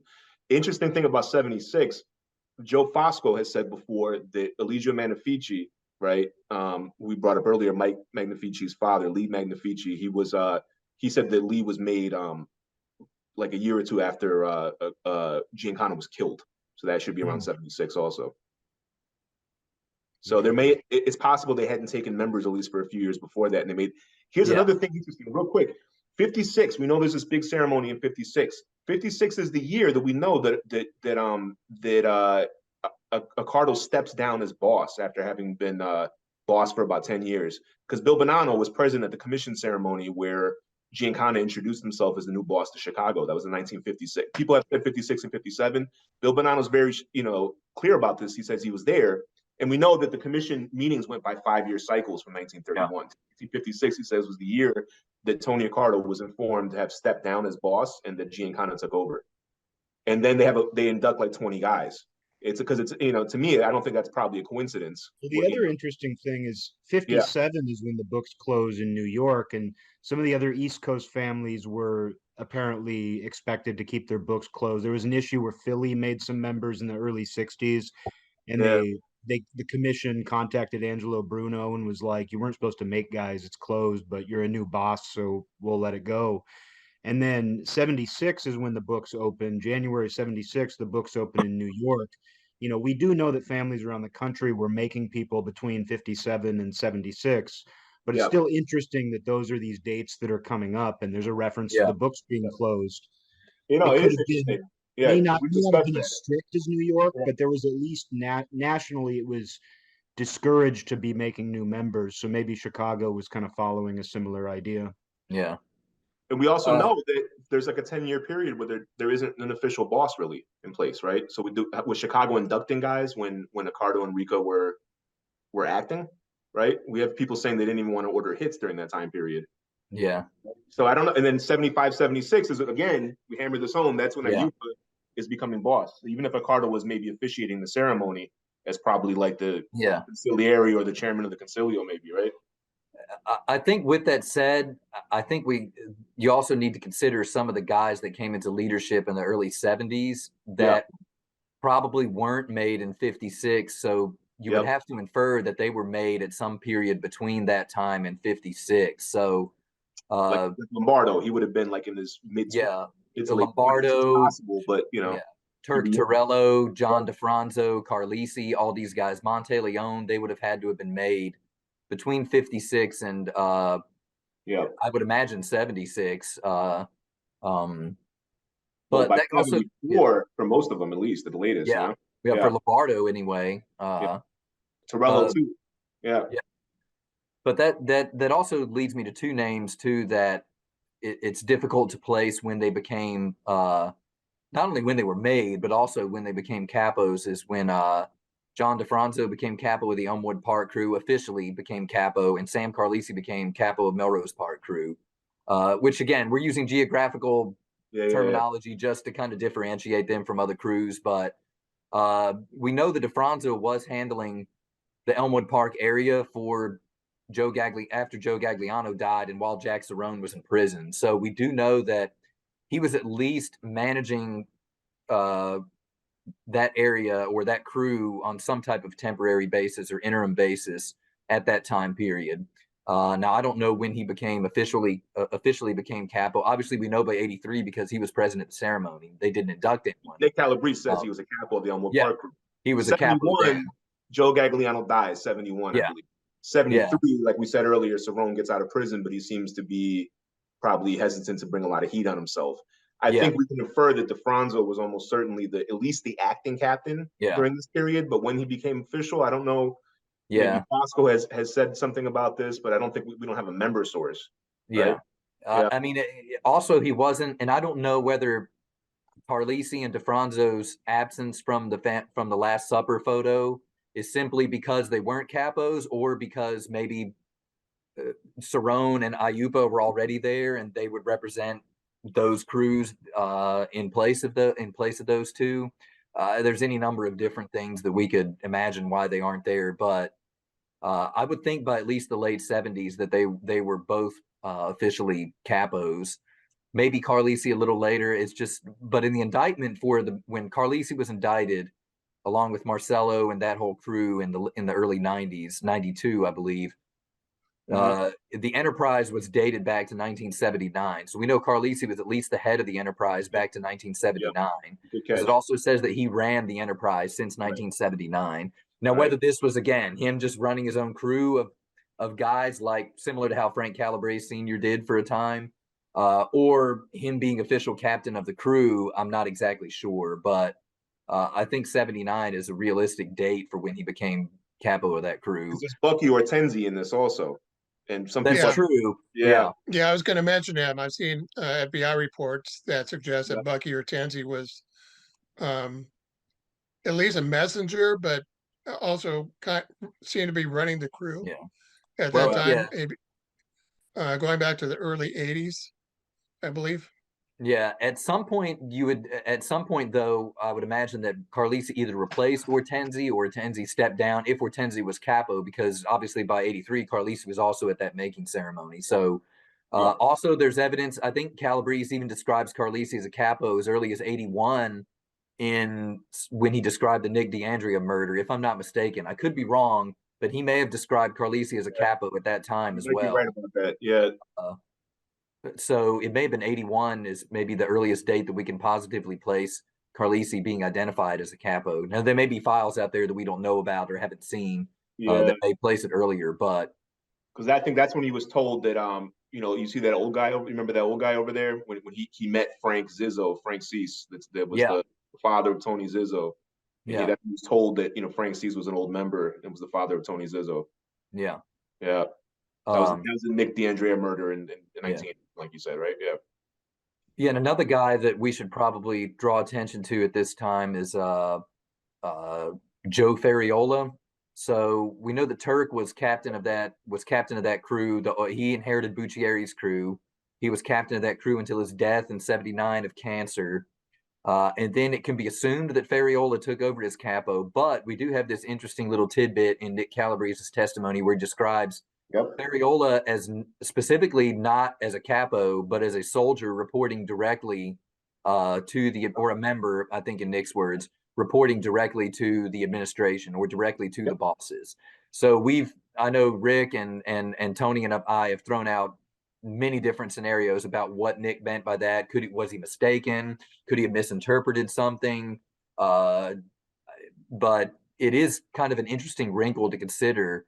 Yeah, it's weird. And even in the indictment for the 2005 family secrets thing, even though we know that even in the press, law enforcement for years, there's still people to this day that'll say, no. I mean, after Aiuppa got sent away in '86, Joe Fariola was the boss. Until he died in '89. That's when Carlisi took over. We know for a fact that didn't happen because of both Nick Calabrese and Jerry Scarpelli told us, right? But what? And Scarpelli did identify Fariola as a capo of the crew. Yeah. Yeah, in 2005, when the family secret indictments dropped, right, and again, this would have been based on Calabrese's 302s that he then further sort of elaborated on in his testimony. The government said that they specifically said Joe Fariola was a made member who answered directly to the boss and was in control of a crew of associates. Now, in the 1970s, again, I brought up the Wild Bunch earlier. When Torello succeeded Buccieri and was the captain of the Taylor Street Cicero crew, right? That during that time period, Fariola was either a soldier under him, maybe he was a soldier that was then assigned to the administration. We don't know, because he was in charge of sort of a hit team, this Wild Bunch team that we know essentially every guy who answered to him in that quote unquote crew was not made. The ones who were made later. And the other ones either were killed or couldn't be made, like Harry Alaman, because he was half Mexican, right? Yeah. So at least at that time period, yeah, he wasn't a captain, even though he had a quote unquote crew. It's the problem is people can use crew very loosely. It could be a crew of burglars, it could be a crew of associates, right? It wasn't what we would call an LC and Decina. It wasn't a formal crew of the mafia. It was a crew of associates that answered to a guy that at least at that time in the 70s seems certainly to have been a soldier, even though an important one, right? Now, maybe by the time Nick was made, he was never reintroduced to Fariola as a captain. Yeah. If Fariola succeeded Torello, which as Rick said, we have Scarpelli basically saying that, even though he's kind of vague in his 302s, he doesn't use a lot of the formal terms enough, or he uses boss instead of capo or something, right? But that's the account we have, is that Fariola does seem to succeed Torello. When Scarpelli is made, he's answering to Infelice. But the interesting thing is Infelice in 1983 was made as part of the same ceremony as Calabrese. Exactly. And Fariola wasn't there. And no one else he didn't identify anybody as a captain for the Cicero crew. And Fariola was apparently sponsored by La Pietra. Yeah. So it's kind of weird. We know Fariola had bad health. In the 80s, he had a heart transplant. I believe he was the only mobster to ever have, I don't know about Sicily, but at least in the U.S., to have ever been given a heart transplant, which is kind of funny. It couldn't have happened to a nicer guy. Apparently they cut him open and they found out he was born without one in the first place. It's a joke because, no offense to the Fariola family, but I mean, he's, even for Chicago, he's known as being a pretty nasty dude, Yeah. That's true for a lot of them. Yeah. And he was first amongst equals probably as far as that goes. But yeah. So though, when I looked at Nick Calabrese's testimony, it seems like it could be understood that he was talking about the 1970s. When it was true. When he was referring to Fariola. Yeah. Yeah. Because they asked him on the stand too. They said, so Fariola wasn't a captain? And he's like, no, he wasn't a capo. But he had a crew? Yeah, he had a crew, the Wild Bunch. Yeah. Right? But he wasn't a capo. But it's, he might not have ever been reintroduced to him after he was a capo, especially maybe if his health was poor. Maybe he wasn't able to go to the ceremony for that reason. So maybe La Pietra stood in. La Pietra had previously been a soldier in that same crew, even though now he was the captain of the Chinatown crew. Right. So, it's possible that all of those things. Yeah, but when you're giving testimony, you're going to answer the question as it's asked. Yeah. And he just gave an answer, and this was, I believe, in relationship to murders that took place around that time period, which is before Fariola would have been a capo at any rate. Yeah. So it makes sense that that he wasn't referring to a later time period. Yeah. Yeah. And the Calabrese brothers were involved with guys who were part of this wild bunch, quote unquote crew, right? With guys like Butchie Petrocelli and Tony Borsellino. Yeah.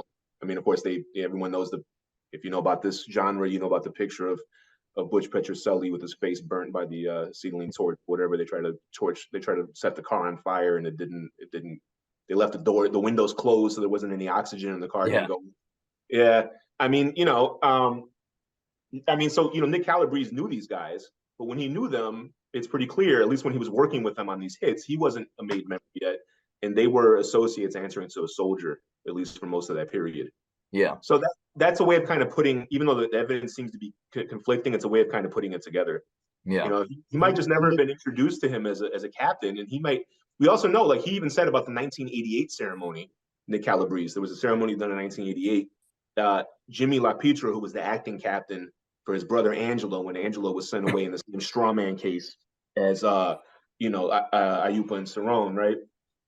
Jimmy LaPietra takes over as the acting captain of the Chinatown crew, and he's telling him like who the guys are being inducted, and Nick Calabrese testified like, I didn't think he was supposed to be telling me this. Yeah. It was that, so it's not like they sent out memos, congratulations to Joe Nick, he got a promotion. Yeah. And that's I'm looking at sorry. No, go ahead, Eric. I'm looking at a 1982 FBI chart you shared with us. Oh, yeah. And there's some questions about it, but it's relevant here because it lists capo regimes. It says the structure they lay out is boss Aiuppa, underboss Cerrone, consigliere Accardo, and then among the capo regimes, it's Joe Fariola, Solano, LaPietra, Pilato, Lombardo, and then weirdly it has Joe Zamudo, but then under him it says Rockford boss. Yeah, but interestingly, they list Fariola above all the rest, and they didn't have to. Like when structuring the chart, like there's an open space where they could have put Fariola, but they put him above all the others next to the title capo regime. And so the FBI did. Sorry, go on. They also call him. He's also labeled as a Cap I regime on there. Is it right? Which differentiates him. Cappy regime. Yeah. It's plural. Yeah, that's like saying captains of regime. Yeah. Yeah, but it's, if I remember from that, if you're looking at the chart now, his label is different from everybody else's, all the other captains' labels. Oh, you're right. Yeah. Maybe they thought he was like a street boss, which that's one of those terms that generates so much confusion because people use it for all sorts of different things. Like in Chicago, it was generally used as a synonym for cappuccino, like the boss of a crew, right? Yeah. Whereas in other cases, like in the New York families or even in Chicago, depending on who's talking about it, though, they could mean the acting boss, they could mean the actual boss, they could mean a guy who's a liaison between the boss or the admin and the other captains. So that's one of those things, because street boss isn't an actual formal position in the mafia. It doesn't exist, right? But there's, it's a sort of role that if we're understanding it as a captain or someone else who serves as a liaison between the administration and the other captains, right? It's not a formal position. It's just kind of like a status or a role. And it's possible, like we had there's an earlier CI who I don't think was a member from like the late 60s, early 1970s, who described Fifi Buccieri as a relay man, which doesn't mean he had an actual title, like you are now the relay man. It's just a way of explaining that when the admin gave out like orders, right, they would tell Buccieri, and then the Buccieri would give it to the other captains. So he may have had that kind of liaison role. It's a way of insulating the administration, right? It's an operational title. Yeah. Absolutely. Right. So yeah, it's possible that Fariola, and this is maybe part of the reason why the feds and other observers have thought that Fariola was the guy who replaced Aiuppa later, Yeah. We have in 1987, right? We have Jerry Scarpelli flips and doesn't live to testify. Like you said earlier, he retracted his statements and then wound up killing himself in the Metropolitan Correction Center, right? Yeah. And Lenny Patrick, I believe, also testified that Carlisi was the boss at the time period that a lot of people thought Fariola was the boss. Yeah, I believe he called Carlisi the boss of the mafia on the stand, something to that effect. what I'm thinking is there more to like Aiuppa's story before he? Because I mean, we could go into a lot about Aiuppa and prison and stuff, but is there? Because I mean, we've gone off into all sorts of different directions, which I like. That's what I'm into. But like, is there anything more about Aiuppa's story that we can do to kind of tie it together? Like his story before he was a boss, while he was a boss, or like after he was I a would say that Christian. since we're into the '80s, like Yeah. Aiuppa in the '80s, I don't know, something to that effect. We don't think we have a lot of sources that really talk about what, you know, like Nick Calabrese and Scarpelli don't talk much about Aiuppa. I think for obvious reasons. I don't think they were around him much.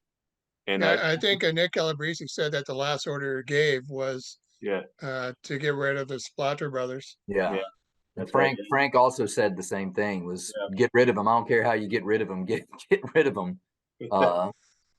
Yeah, In his words, might have but been Frank. Might have been Frank Senior who said that. Yeah. Spilotro brothers are a good something we could cover to kind of close this out if you want.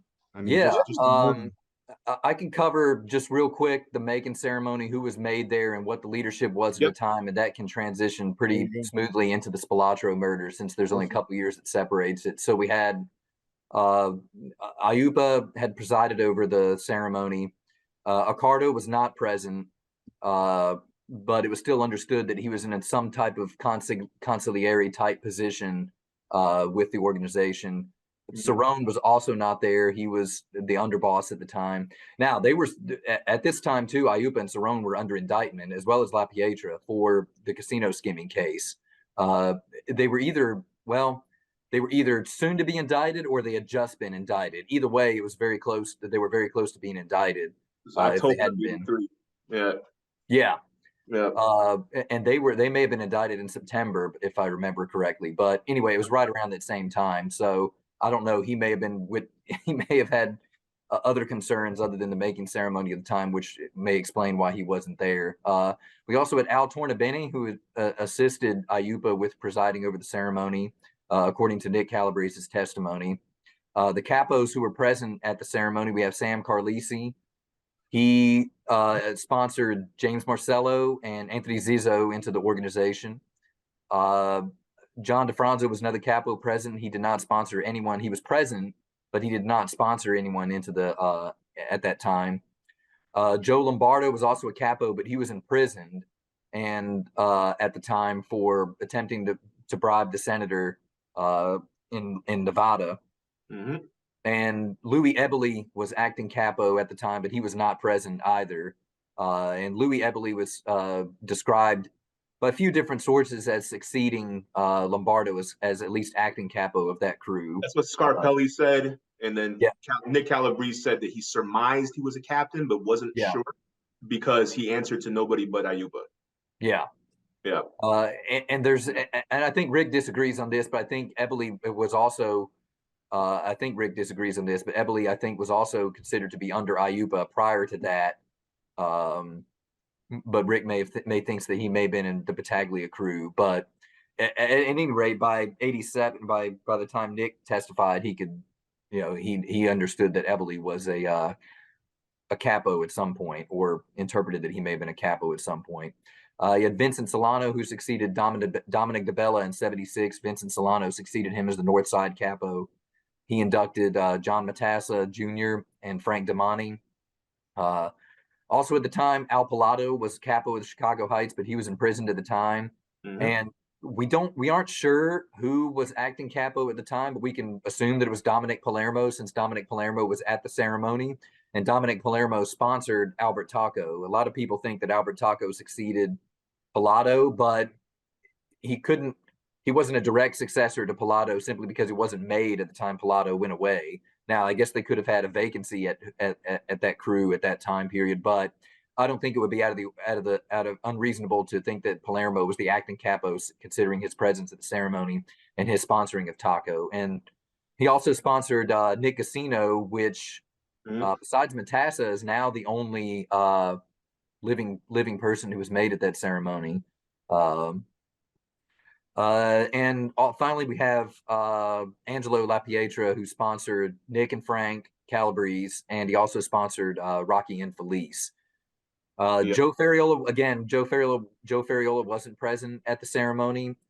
but we believe that he was probably a capo at the time, but he was not present at that ceremony. So also, it's unknown whether Joe Amato was still a capo at that time or whether he had retired and Fariola had kind of swallowed that territory up. But we do know that Joe Amato was still involved in some form or fashion because in '82 he works with Nick. Yep. Nick works on a hit where they try to bomb the van of Nick Cirillo because he wasn't kicking up to Amato or wasn't paying tribute. So we know that Amato was at least had some stature by that point. But that's the organization around the time of Nick's initiation into the family. And then a couple years later, the Spilotros, we have in the interim, we have the casino skim indictments where Aiuppa, Cerrone, La Pietra, and again, Lombardo are indicted for that. That trial and that pre-trial and the trial drags on all the way up until they're indicted in '83, but I don't believe they're actually imprisoned until '87.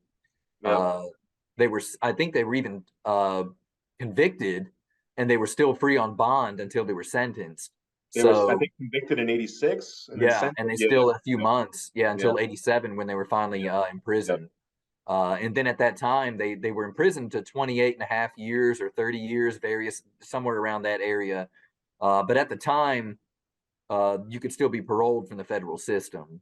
But once they redid the sentencing guidelines in the late '80s, they did away with that. And Aiuppa and Cerrone actually only ended up serving about 10 years. La Pietra only served about 8 years. So they did get their sentences cut a little bit short because of the federal parole rules at that time.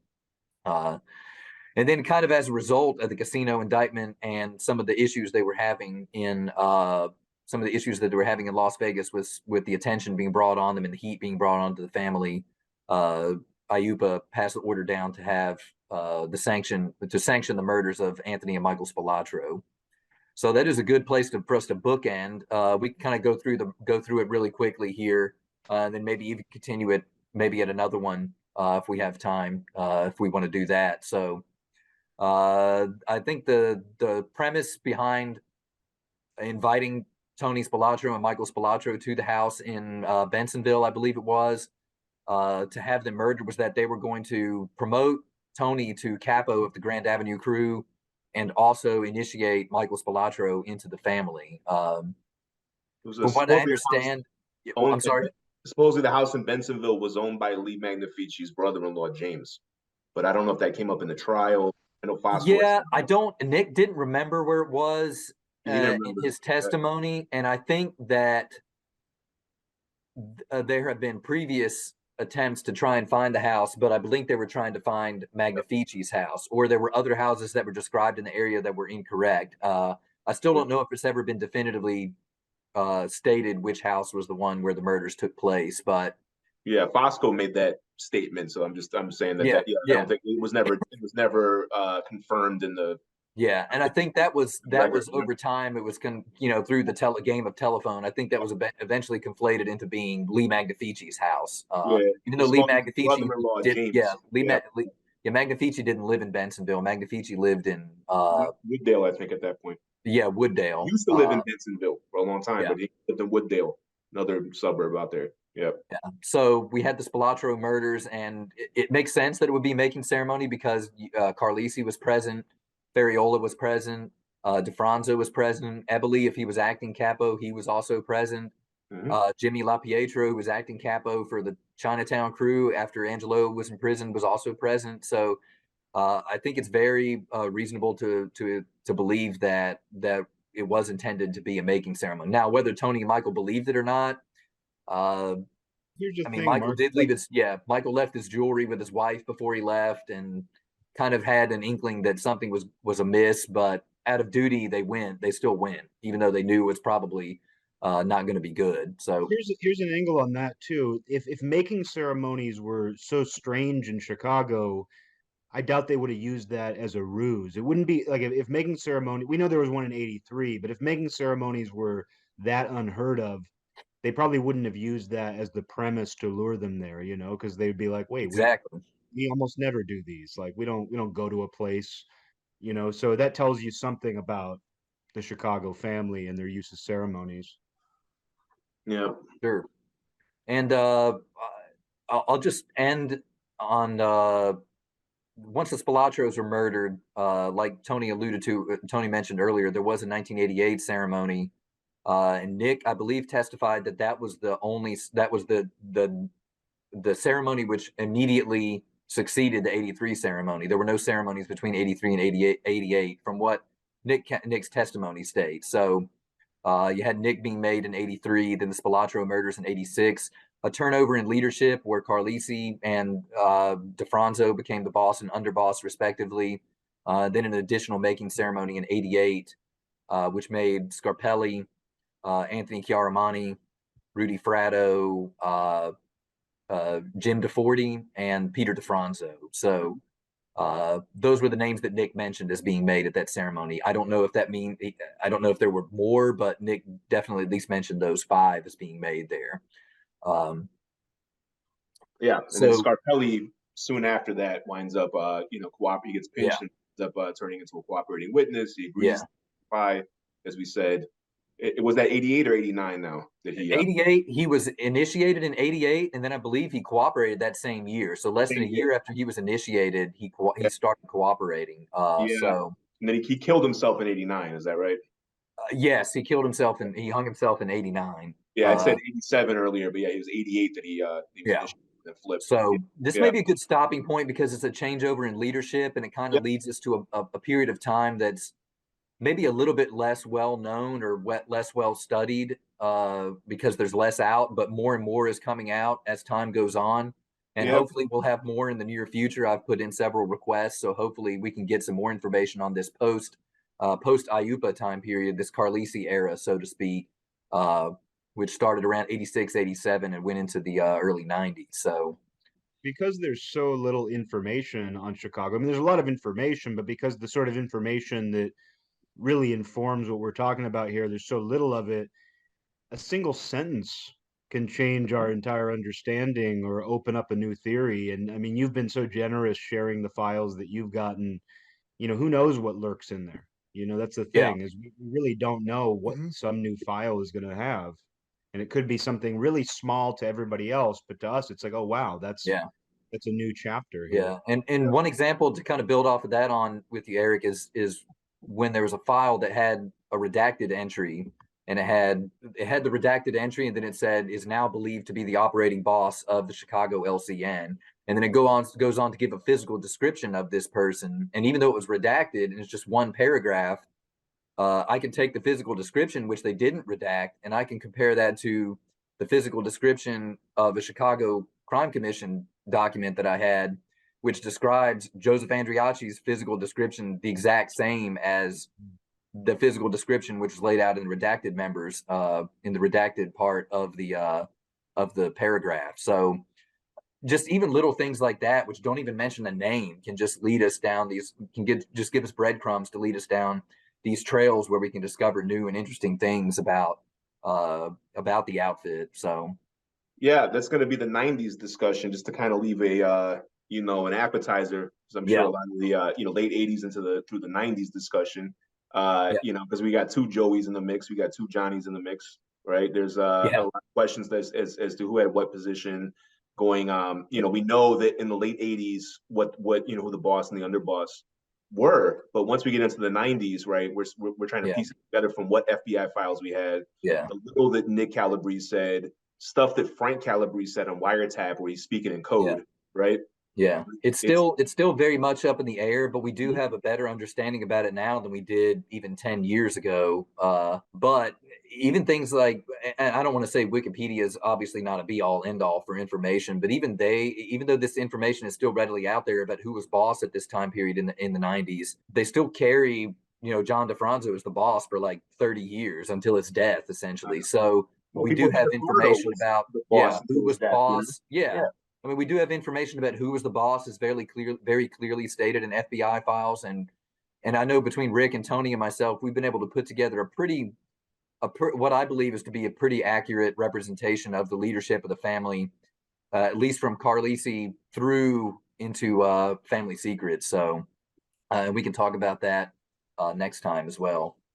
Better be Yeah, accurate. 'Cause I I want to rely on thank you you, guys. for all the information you shared. And, you have a good handle on FBI files and codes and the process of getting them and interpreting them. I mean, that's kind of your specialty. And you have some government experience that probably helps in that area. Yeah, well, thank you, Rick, and I hope I didn't put our viewers to sleep when I was describing the FBI files earlier. But if you're interested in doing research on your own, you have to be familiar with the FBI files, or you're not going to be able to get what you're looking for. Because that's really a very important part of this, is finding the documents that we don't have access to and getting access to those documents. Just requesting just every file for John DeFranzo or every file for Joey Lombardo, it's not really going to get you what you're looking for, because that's so comprehensive that it's not going to lead to a quick or efficient result for your request. So you have to understand FBI files if you're interested in doing research or understanding it. So what's of substance? I mean, as Eric brought up earlier, sometimes one sentence, the way one thing is worded, can be really important, because if we're interested in the sort of organizational dynamics of the actual, family, right? Maybe you're interested in racket stuff. Maybe you're interested in who was known for doing what crimes and who was making money and that kind of stuff. It's a different sort of, area of focus, right? But I mean, if you order, if you're interested in when Johnny DeFranzo went to Gene Cacciatore's deli every day, right? You're going to find plenty of that in his files. I mean, yeah, DeFranzo's files heavily redacted, so of course, I mean, there's almost nothing of substance in there. But a lot of these files, I mean, you're going to have all sorts of, you're going to have electronic surveillance, you're going to have vehicle registration information, and then even the stuff that's coming from informants, you have to go through page after page after page, because a lot of it is really not going to be stuff that's substantive or relevant for most of the questions you'd be interested in asking, yeah. right? I mean, Some of you these get, insights we might get one insight from a 400-page file that's of, one or two insights of actual substantive organizational information. yeah. And So you some have to guys' be, files, there's nothing, right? yeah, you have to be very selective about what you request. Yep. Time periods, using the codes, just things like that can go a long way towards helping you find exactly what you're looking for.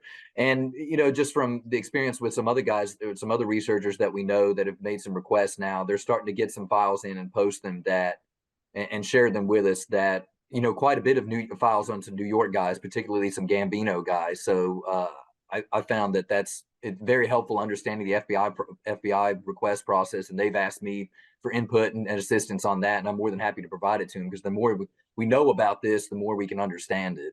You start to get a spidey sense or something like that, where when you've read through enough files, you almost start to, like, your radar goes off when you start to see certain language. Like if something's coming from a member informant, I start to notice the wording and just the framing of it, and it just like jumps off the page at me, and I'm like, now we're rolling now, Yeah.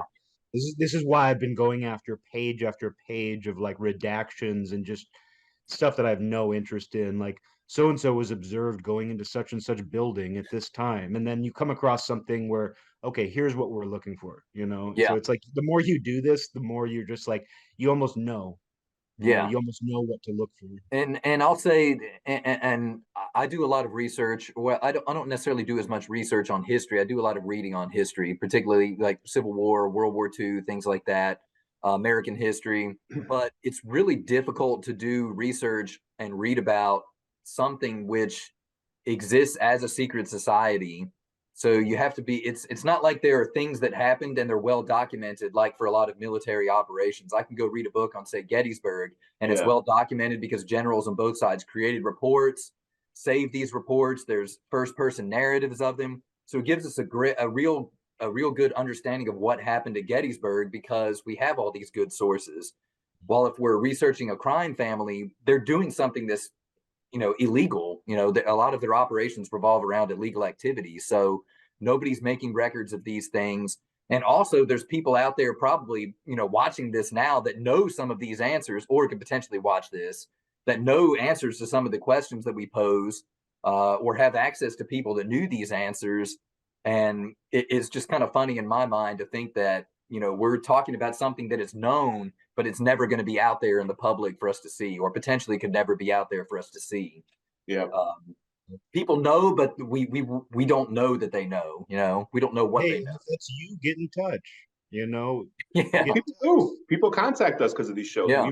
I mean, this is true for, I mean, there's Chicago guys, there's guys connected to families all around the country that have seen our shows and have contacted us, relatives and people who grew up around some of these figures. Sometimes, you know, it's sometimes it's one thing to get organizational information. It's also always interesting to get people that actually get personal connections and stories about these people. Even if they can tell you who had what position in the mob, they can tell you, look, I mean, this guy used to come to my house, my uncle knew him, you know. And our only goal is if you have any information that you want to add, you know, speaking to the audience out there, you know, please feel free to put something out down in the comments. You could ask us questions. And if you have more, if you have something that we don't know, or if you think we got something wrong, you know, let us know. Put it down in the comments. I was just told I got something wrong in the Pittsburgh episode, and I'm happy to learn. I made one comment that was wrong. Our only goal is to learn and then share what we learn on here. And, you know, stuff that's meant to be kept private, we keep it private, but stuff that's meant to just share in the general knowledge of this thing we're obviously obsessed with, you know, this is a collaboration, and kept checking out the show. We really appreciate that. Want to thank Mark for being on. I mean, I don't even consider Mark a guest. I mean, Mark is one of us. He's going to be on again. We've been talking about having him on since the beginning, so he's finally made it on. But yeah, Mark shouldn't even be considered a guest. He's one of us for sure. So thank you, Mark. Yeah, I've been communicating with Mark for years, and this is the first time we've been able to talk face to face, you know, so it's great to see him. And I want to thank not only Mark and you guys, but I want to thank everybody out there in the audience that's watching this. You know, we wouldn't be doing this without your input and your views. It's a team effort, not just with us, but also with you. Well, thank you guys for having me on. Thank you, Angelo, Rick, Eric, Tony. Yes, it's good to get on here and talk. I enjoyed it. Look forward to doing it again. We're always glad to have you here, buddy. You know that. Thanks for what you do. Yeah, thanks for listening. We always appreciate the audience and your time. We hope you learned a few interesting things. And again, if you have anything to add, feel free to comment, write any feedback or questions or other forms of commentary. And if you haven't noticed, we one or multiple of us almost always take the time to actually respond to you. So we really value the comment section on the episodes as its own sort of forum of discussion. That's important to us. But until the next one, we hope we got your appetites wet for some 1990s Chicago action. We've done this before. The Chicago shit always goes on because it's like bam. It's always like, you know, on one hand, it's like I understand like some people want something that's more straightforward and linear, but it's not how we talk. Like these are meant to be conversations, and this makes you think of that, and this goes to that, and it's like it's not just going to be like Joey Aiuppa's exact biography. It's going to be, oh, that makes me think about this, and I'm going to ask this, and And I think that information, it also helps supplement the main topic too. I mean, it's not like we're going down this rabbit hole just to purposely change subjects. It's supplementing the information that we're actively discussing, right? Or complementing. Always. I mean, the whole idea was for it to be sort of like a more structured, channeled, organized version of the kind of talks that we have on the phone. And, we used to have these talks that would go 5 hours sometimes, about this. So, I mean, it's hard. I mean, like I just covering the Aiuppa period, because you have to give a lot of context to what happened before, or else it kind of doesn't make sense, It's like this guy Aiuppa just shows up, and it's like, I think it's important that like Giancana got killed around the same time. I think it's important that Nicoletti gets killed afterwards, right? It's important that there had been an acting boss situation going on in the family for 10 years. Or that Aiuppa is apparently like a liaison, or he's representing the family with St. Louis, with Buffalo, like, because that tells you something else was kind of building with him, He had connections. Yeah, he's not just like some kind of racket boss in Cicero. I think that's, there is like some sources that kind of seem to paint him as maybe he's not as savvy or as sophisticated as a guy like Alderizio or Cerrone, who were sort of like, they were like their little like Playboy smoking jackets, and they hung out in like penthouses and like went to Miami.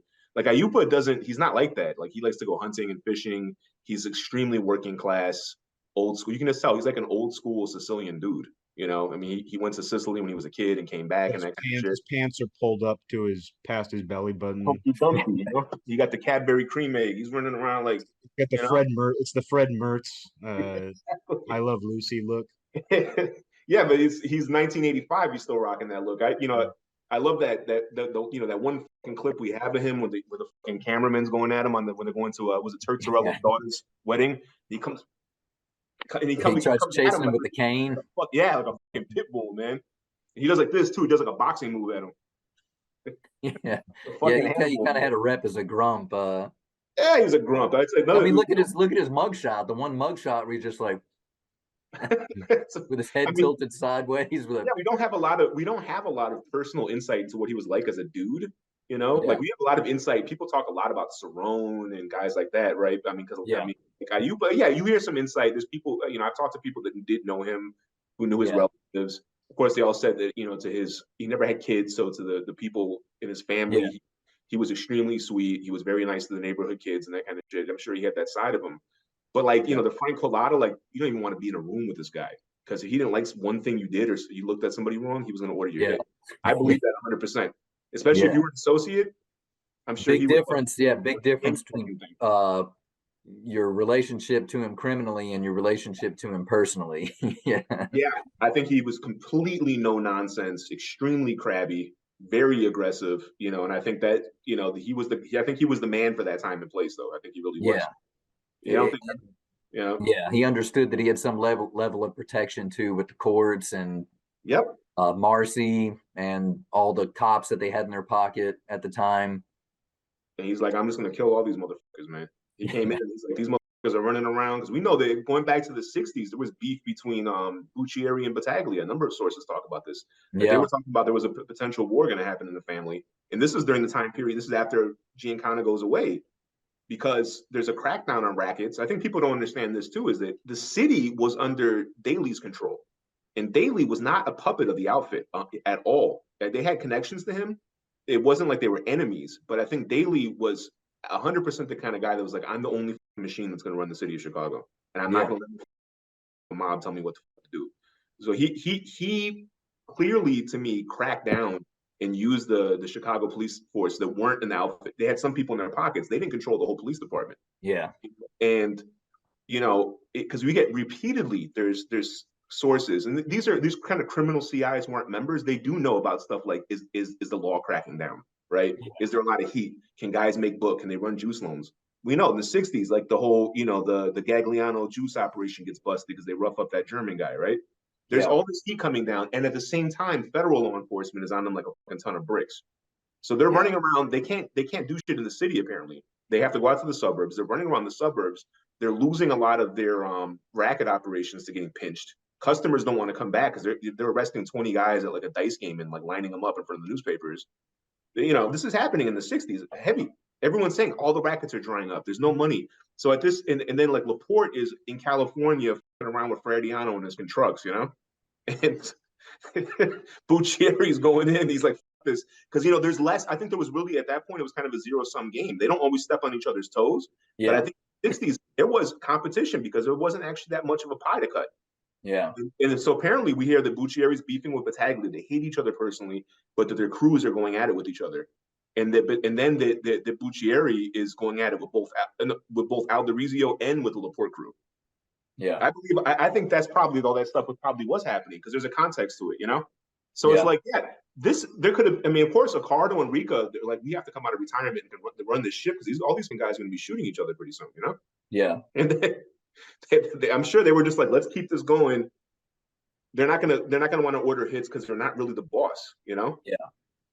The Aiuppa comes in and he's like, first of all, Buccieri, Battaglia, Laporte, all these codes are redacted, right? But I think by when he was cooperating, he could have been Kane. He was saying that that he said guys like Accardo, Giancana when he was boss, and Rica didn't take any money from illegal rackets. They had so much money coming in from legitimate businesses, they didn't need money from illegal rackets, and they didn't want to be around it. And so it's like clearly like their position, they were administrative organizational positions. They did it from obligation to the family, not as criminal masterminds like over like the city, Yeah. I believe that too. I mean, we know Accardo was hobnobbing with guys that had business, interests and investments in Italy and all kinds of stuff, Yeah. Well, I mean, that period where around when Aiuppa at least came on to aid in running the family, from that period until the early 80s, I mean, they had a pretty good run of not being there weren't a lot of busts federally.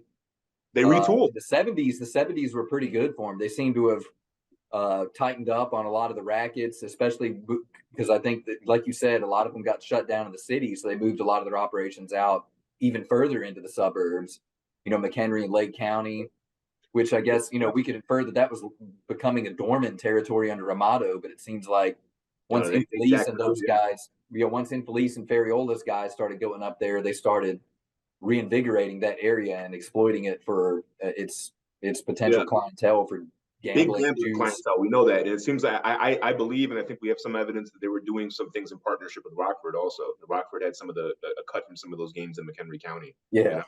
So it's interesting, right? And we know Carlisi and Aiuppa had their connections to Rockford. Another thing to think about, 1975 is when Old Man Daly dies. Yeah.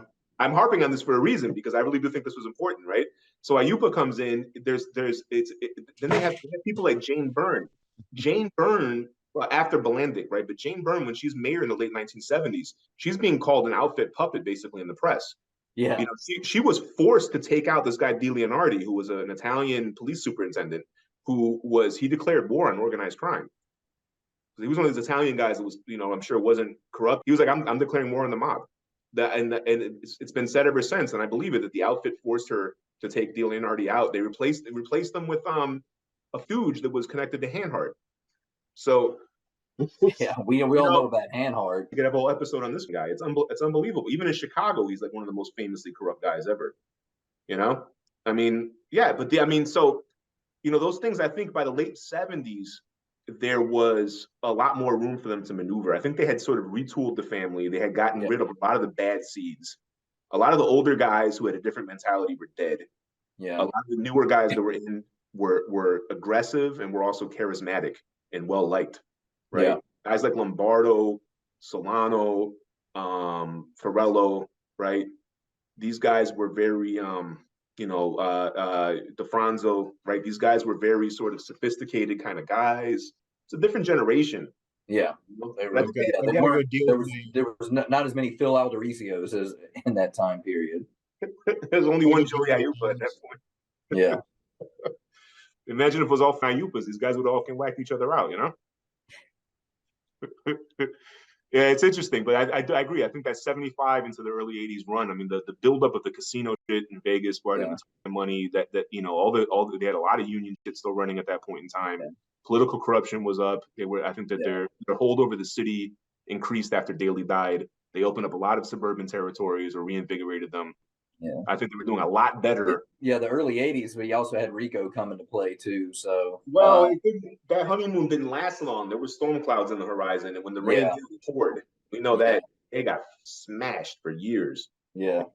So that's another interesting thing about the 90s. It's like they had a good run, they get pummeled, right? Yeah, they're decimated. I mean, they even make it a point to say that the family is decimated in those FBI reports from the early 90s. I mean, they were decimated. Yeah. The racket operations were decimated, and the political corruption and hold over the court system, over the First Ward. The First Ward doesn't exist. If you look at the map of Chicago, they in 1991 they destroyed they ripped the First Ward apart. The city. Yeah, they redrew everything. They salted the ground. It was like biblical. They redrew because they never wanted to have a ward that controlled. Yeah. Counselor's Row is not even open anymore as a restaurant, right? It's all that shit is. I remember that going to City Hall as a kid. I mean, it became a different world. The city changed and a lot of other stuff changed. But I mean, it's like by 1990, I mean, you still had this vestige of this old, extremely crude sort of machine system. Yeah. You got to think when they built the Sears Tower, they built the John Hancock building, all that. An envelope went into Pat Marcy's pocket to get the approval for that. That. At some level, right? Crazy, right?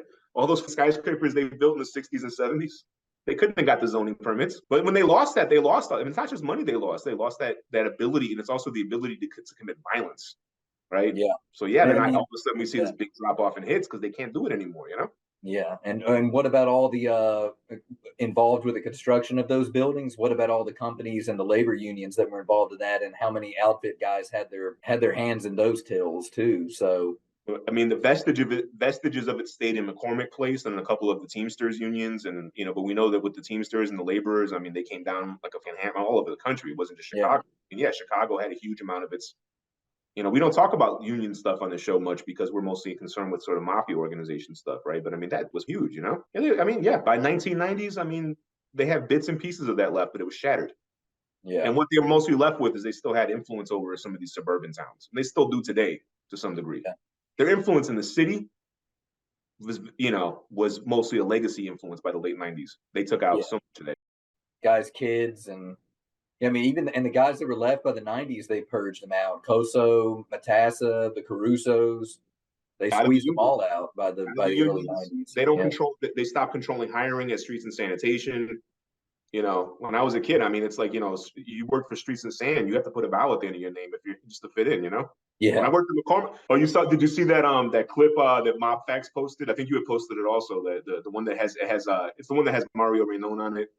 Yeah. And shit. But then there's that clip where they go to the Spinas. It's like you would never recognize that. Oh, yeah. Block on Race very well. That was like heavy C notes activity. I mean, you could tell even then, even though it's like a white Italian neighborhood, it looks run down.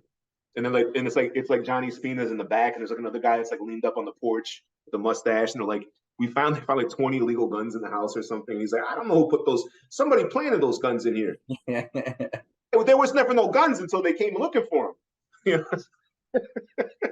Yeah, but imagine and Joey Lombardo lives across Mitchell Schoolyard, and that knows every gangway and every alley of every building like the back of his hand. He was like a creature.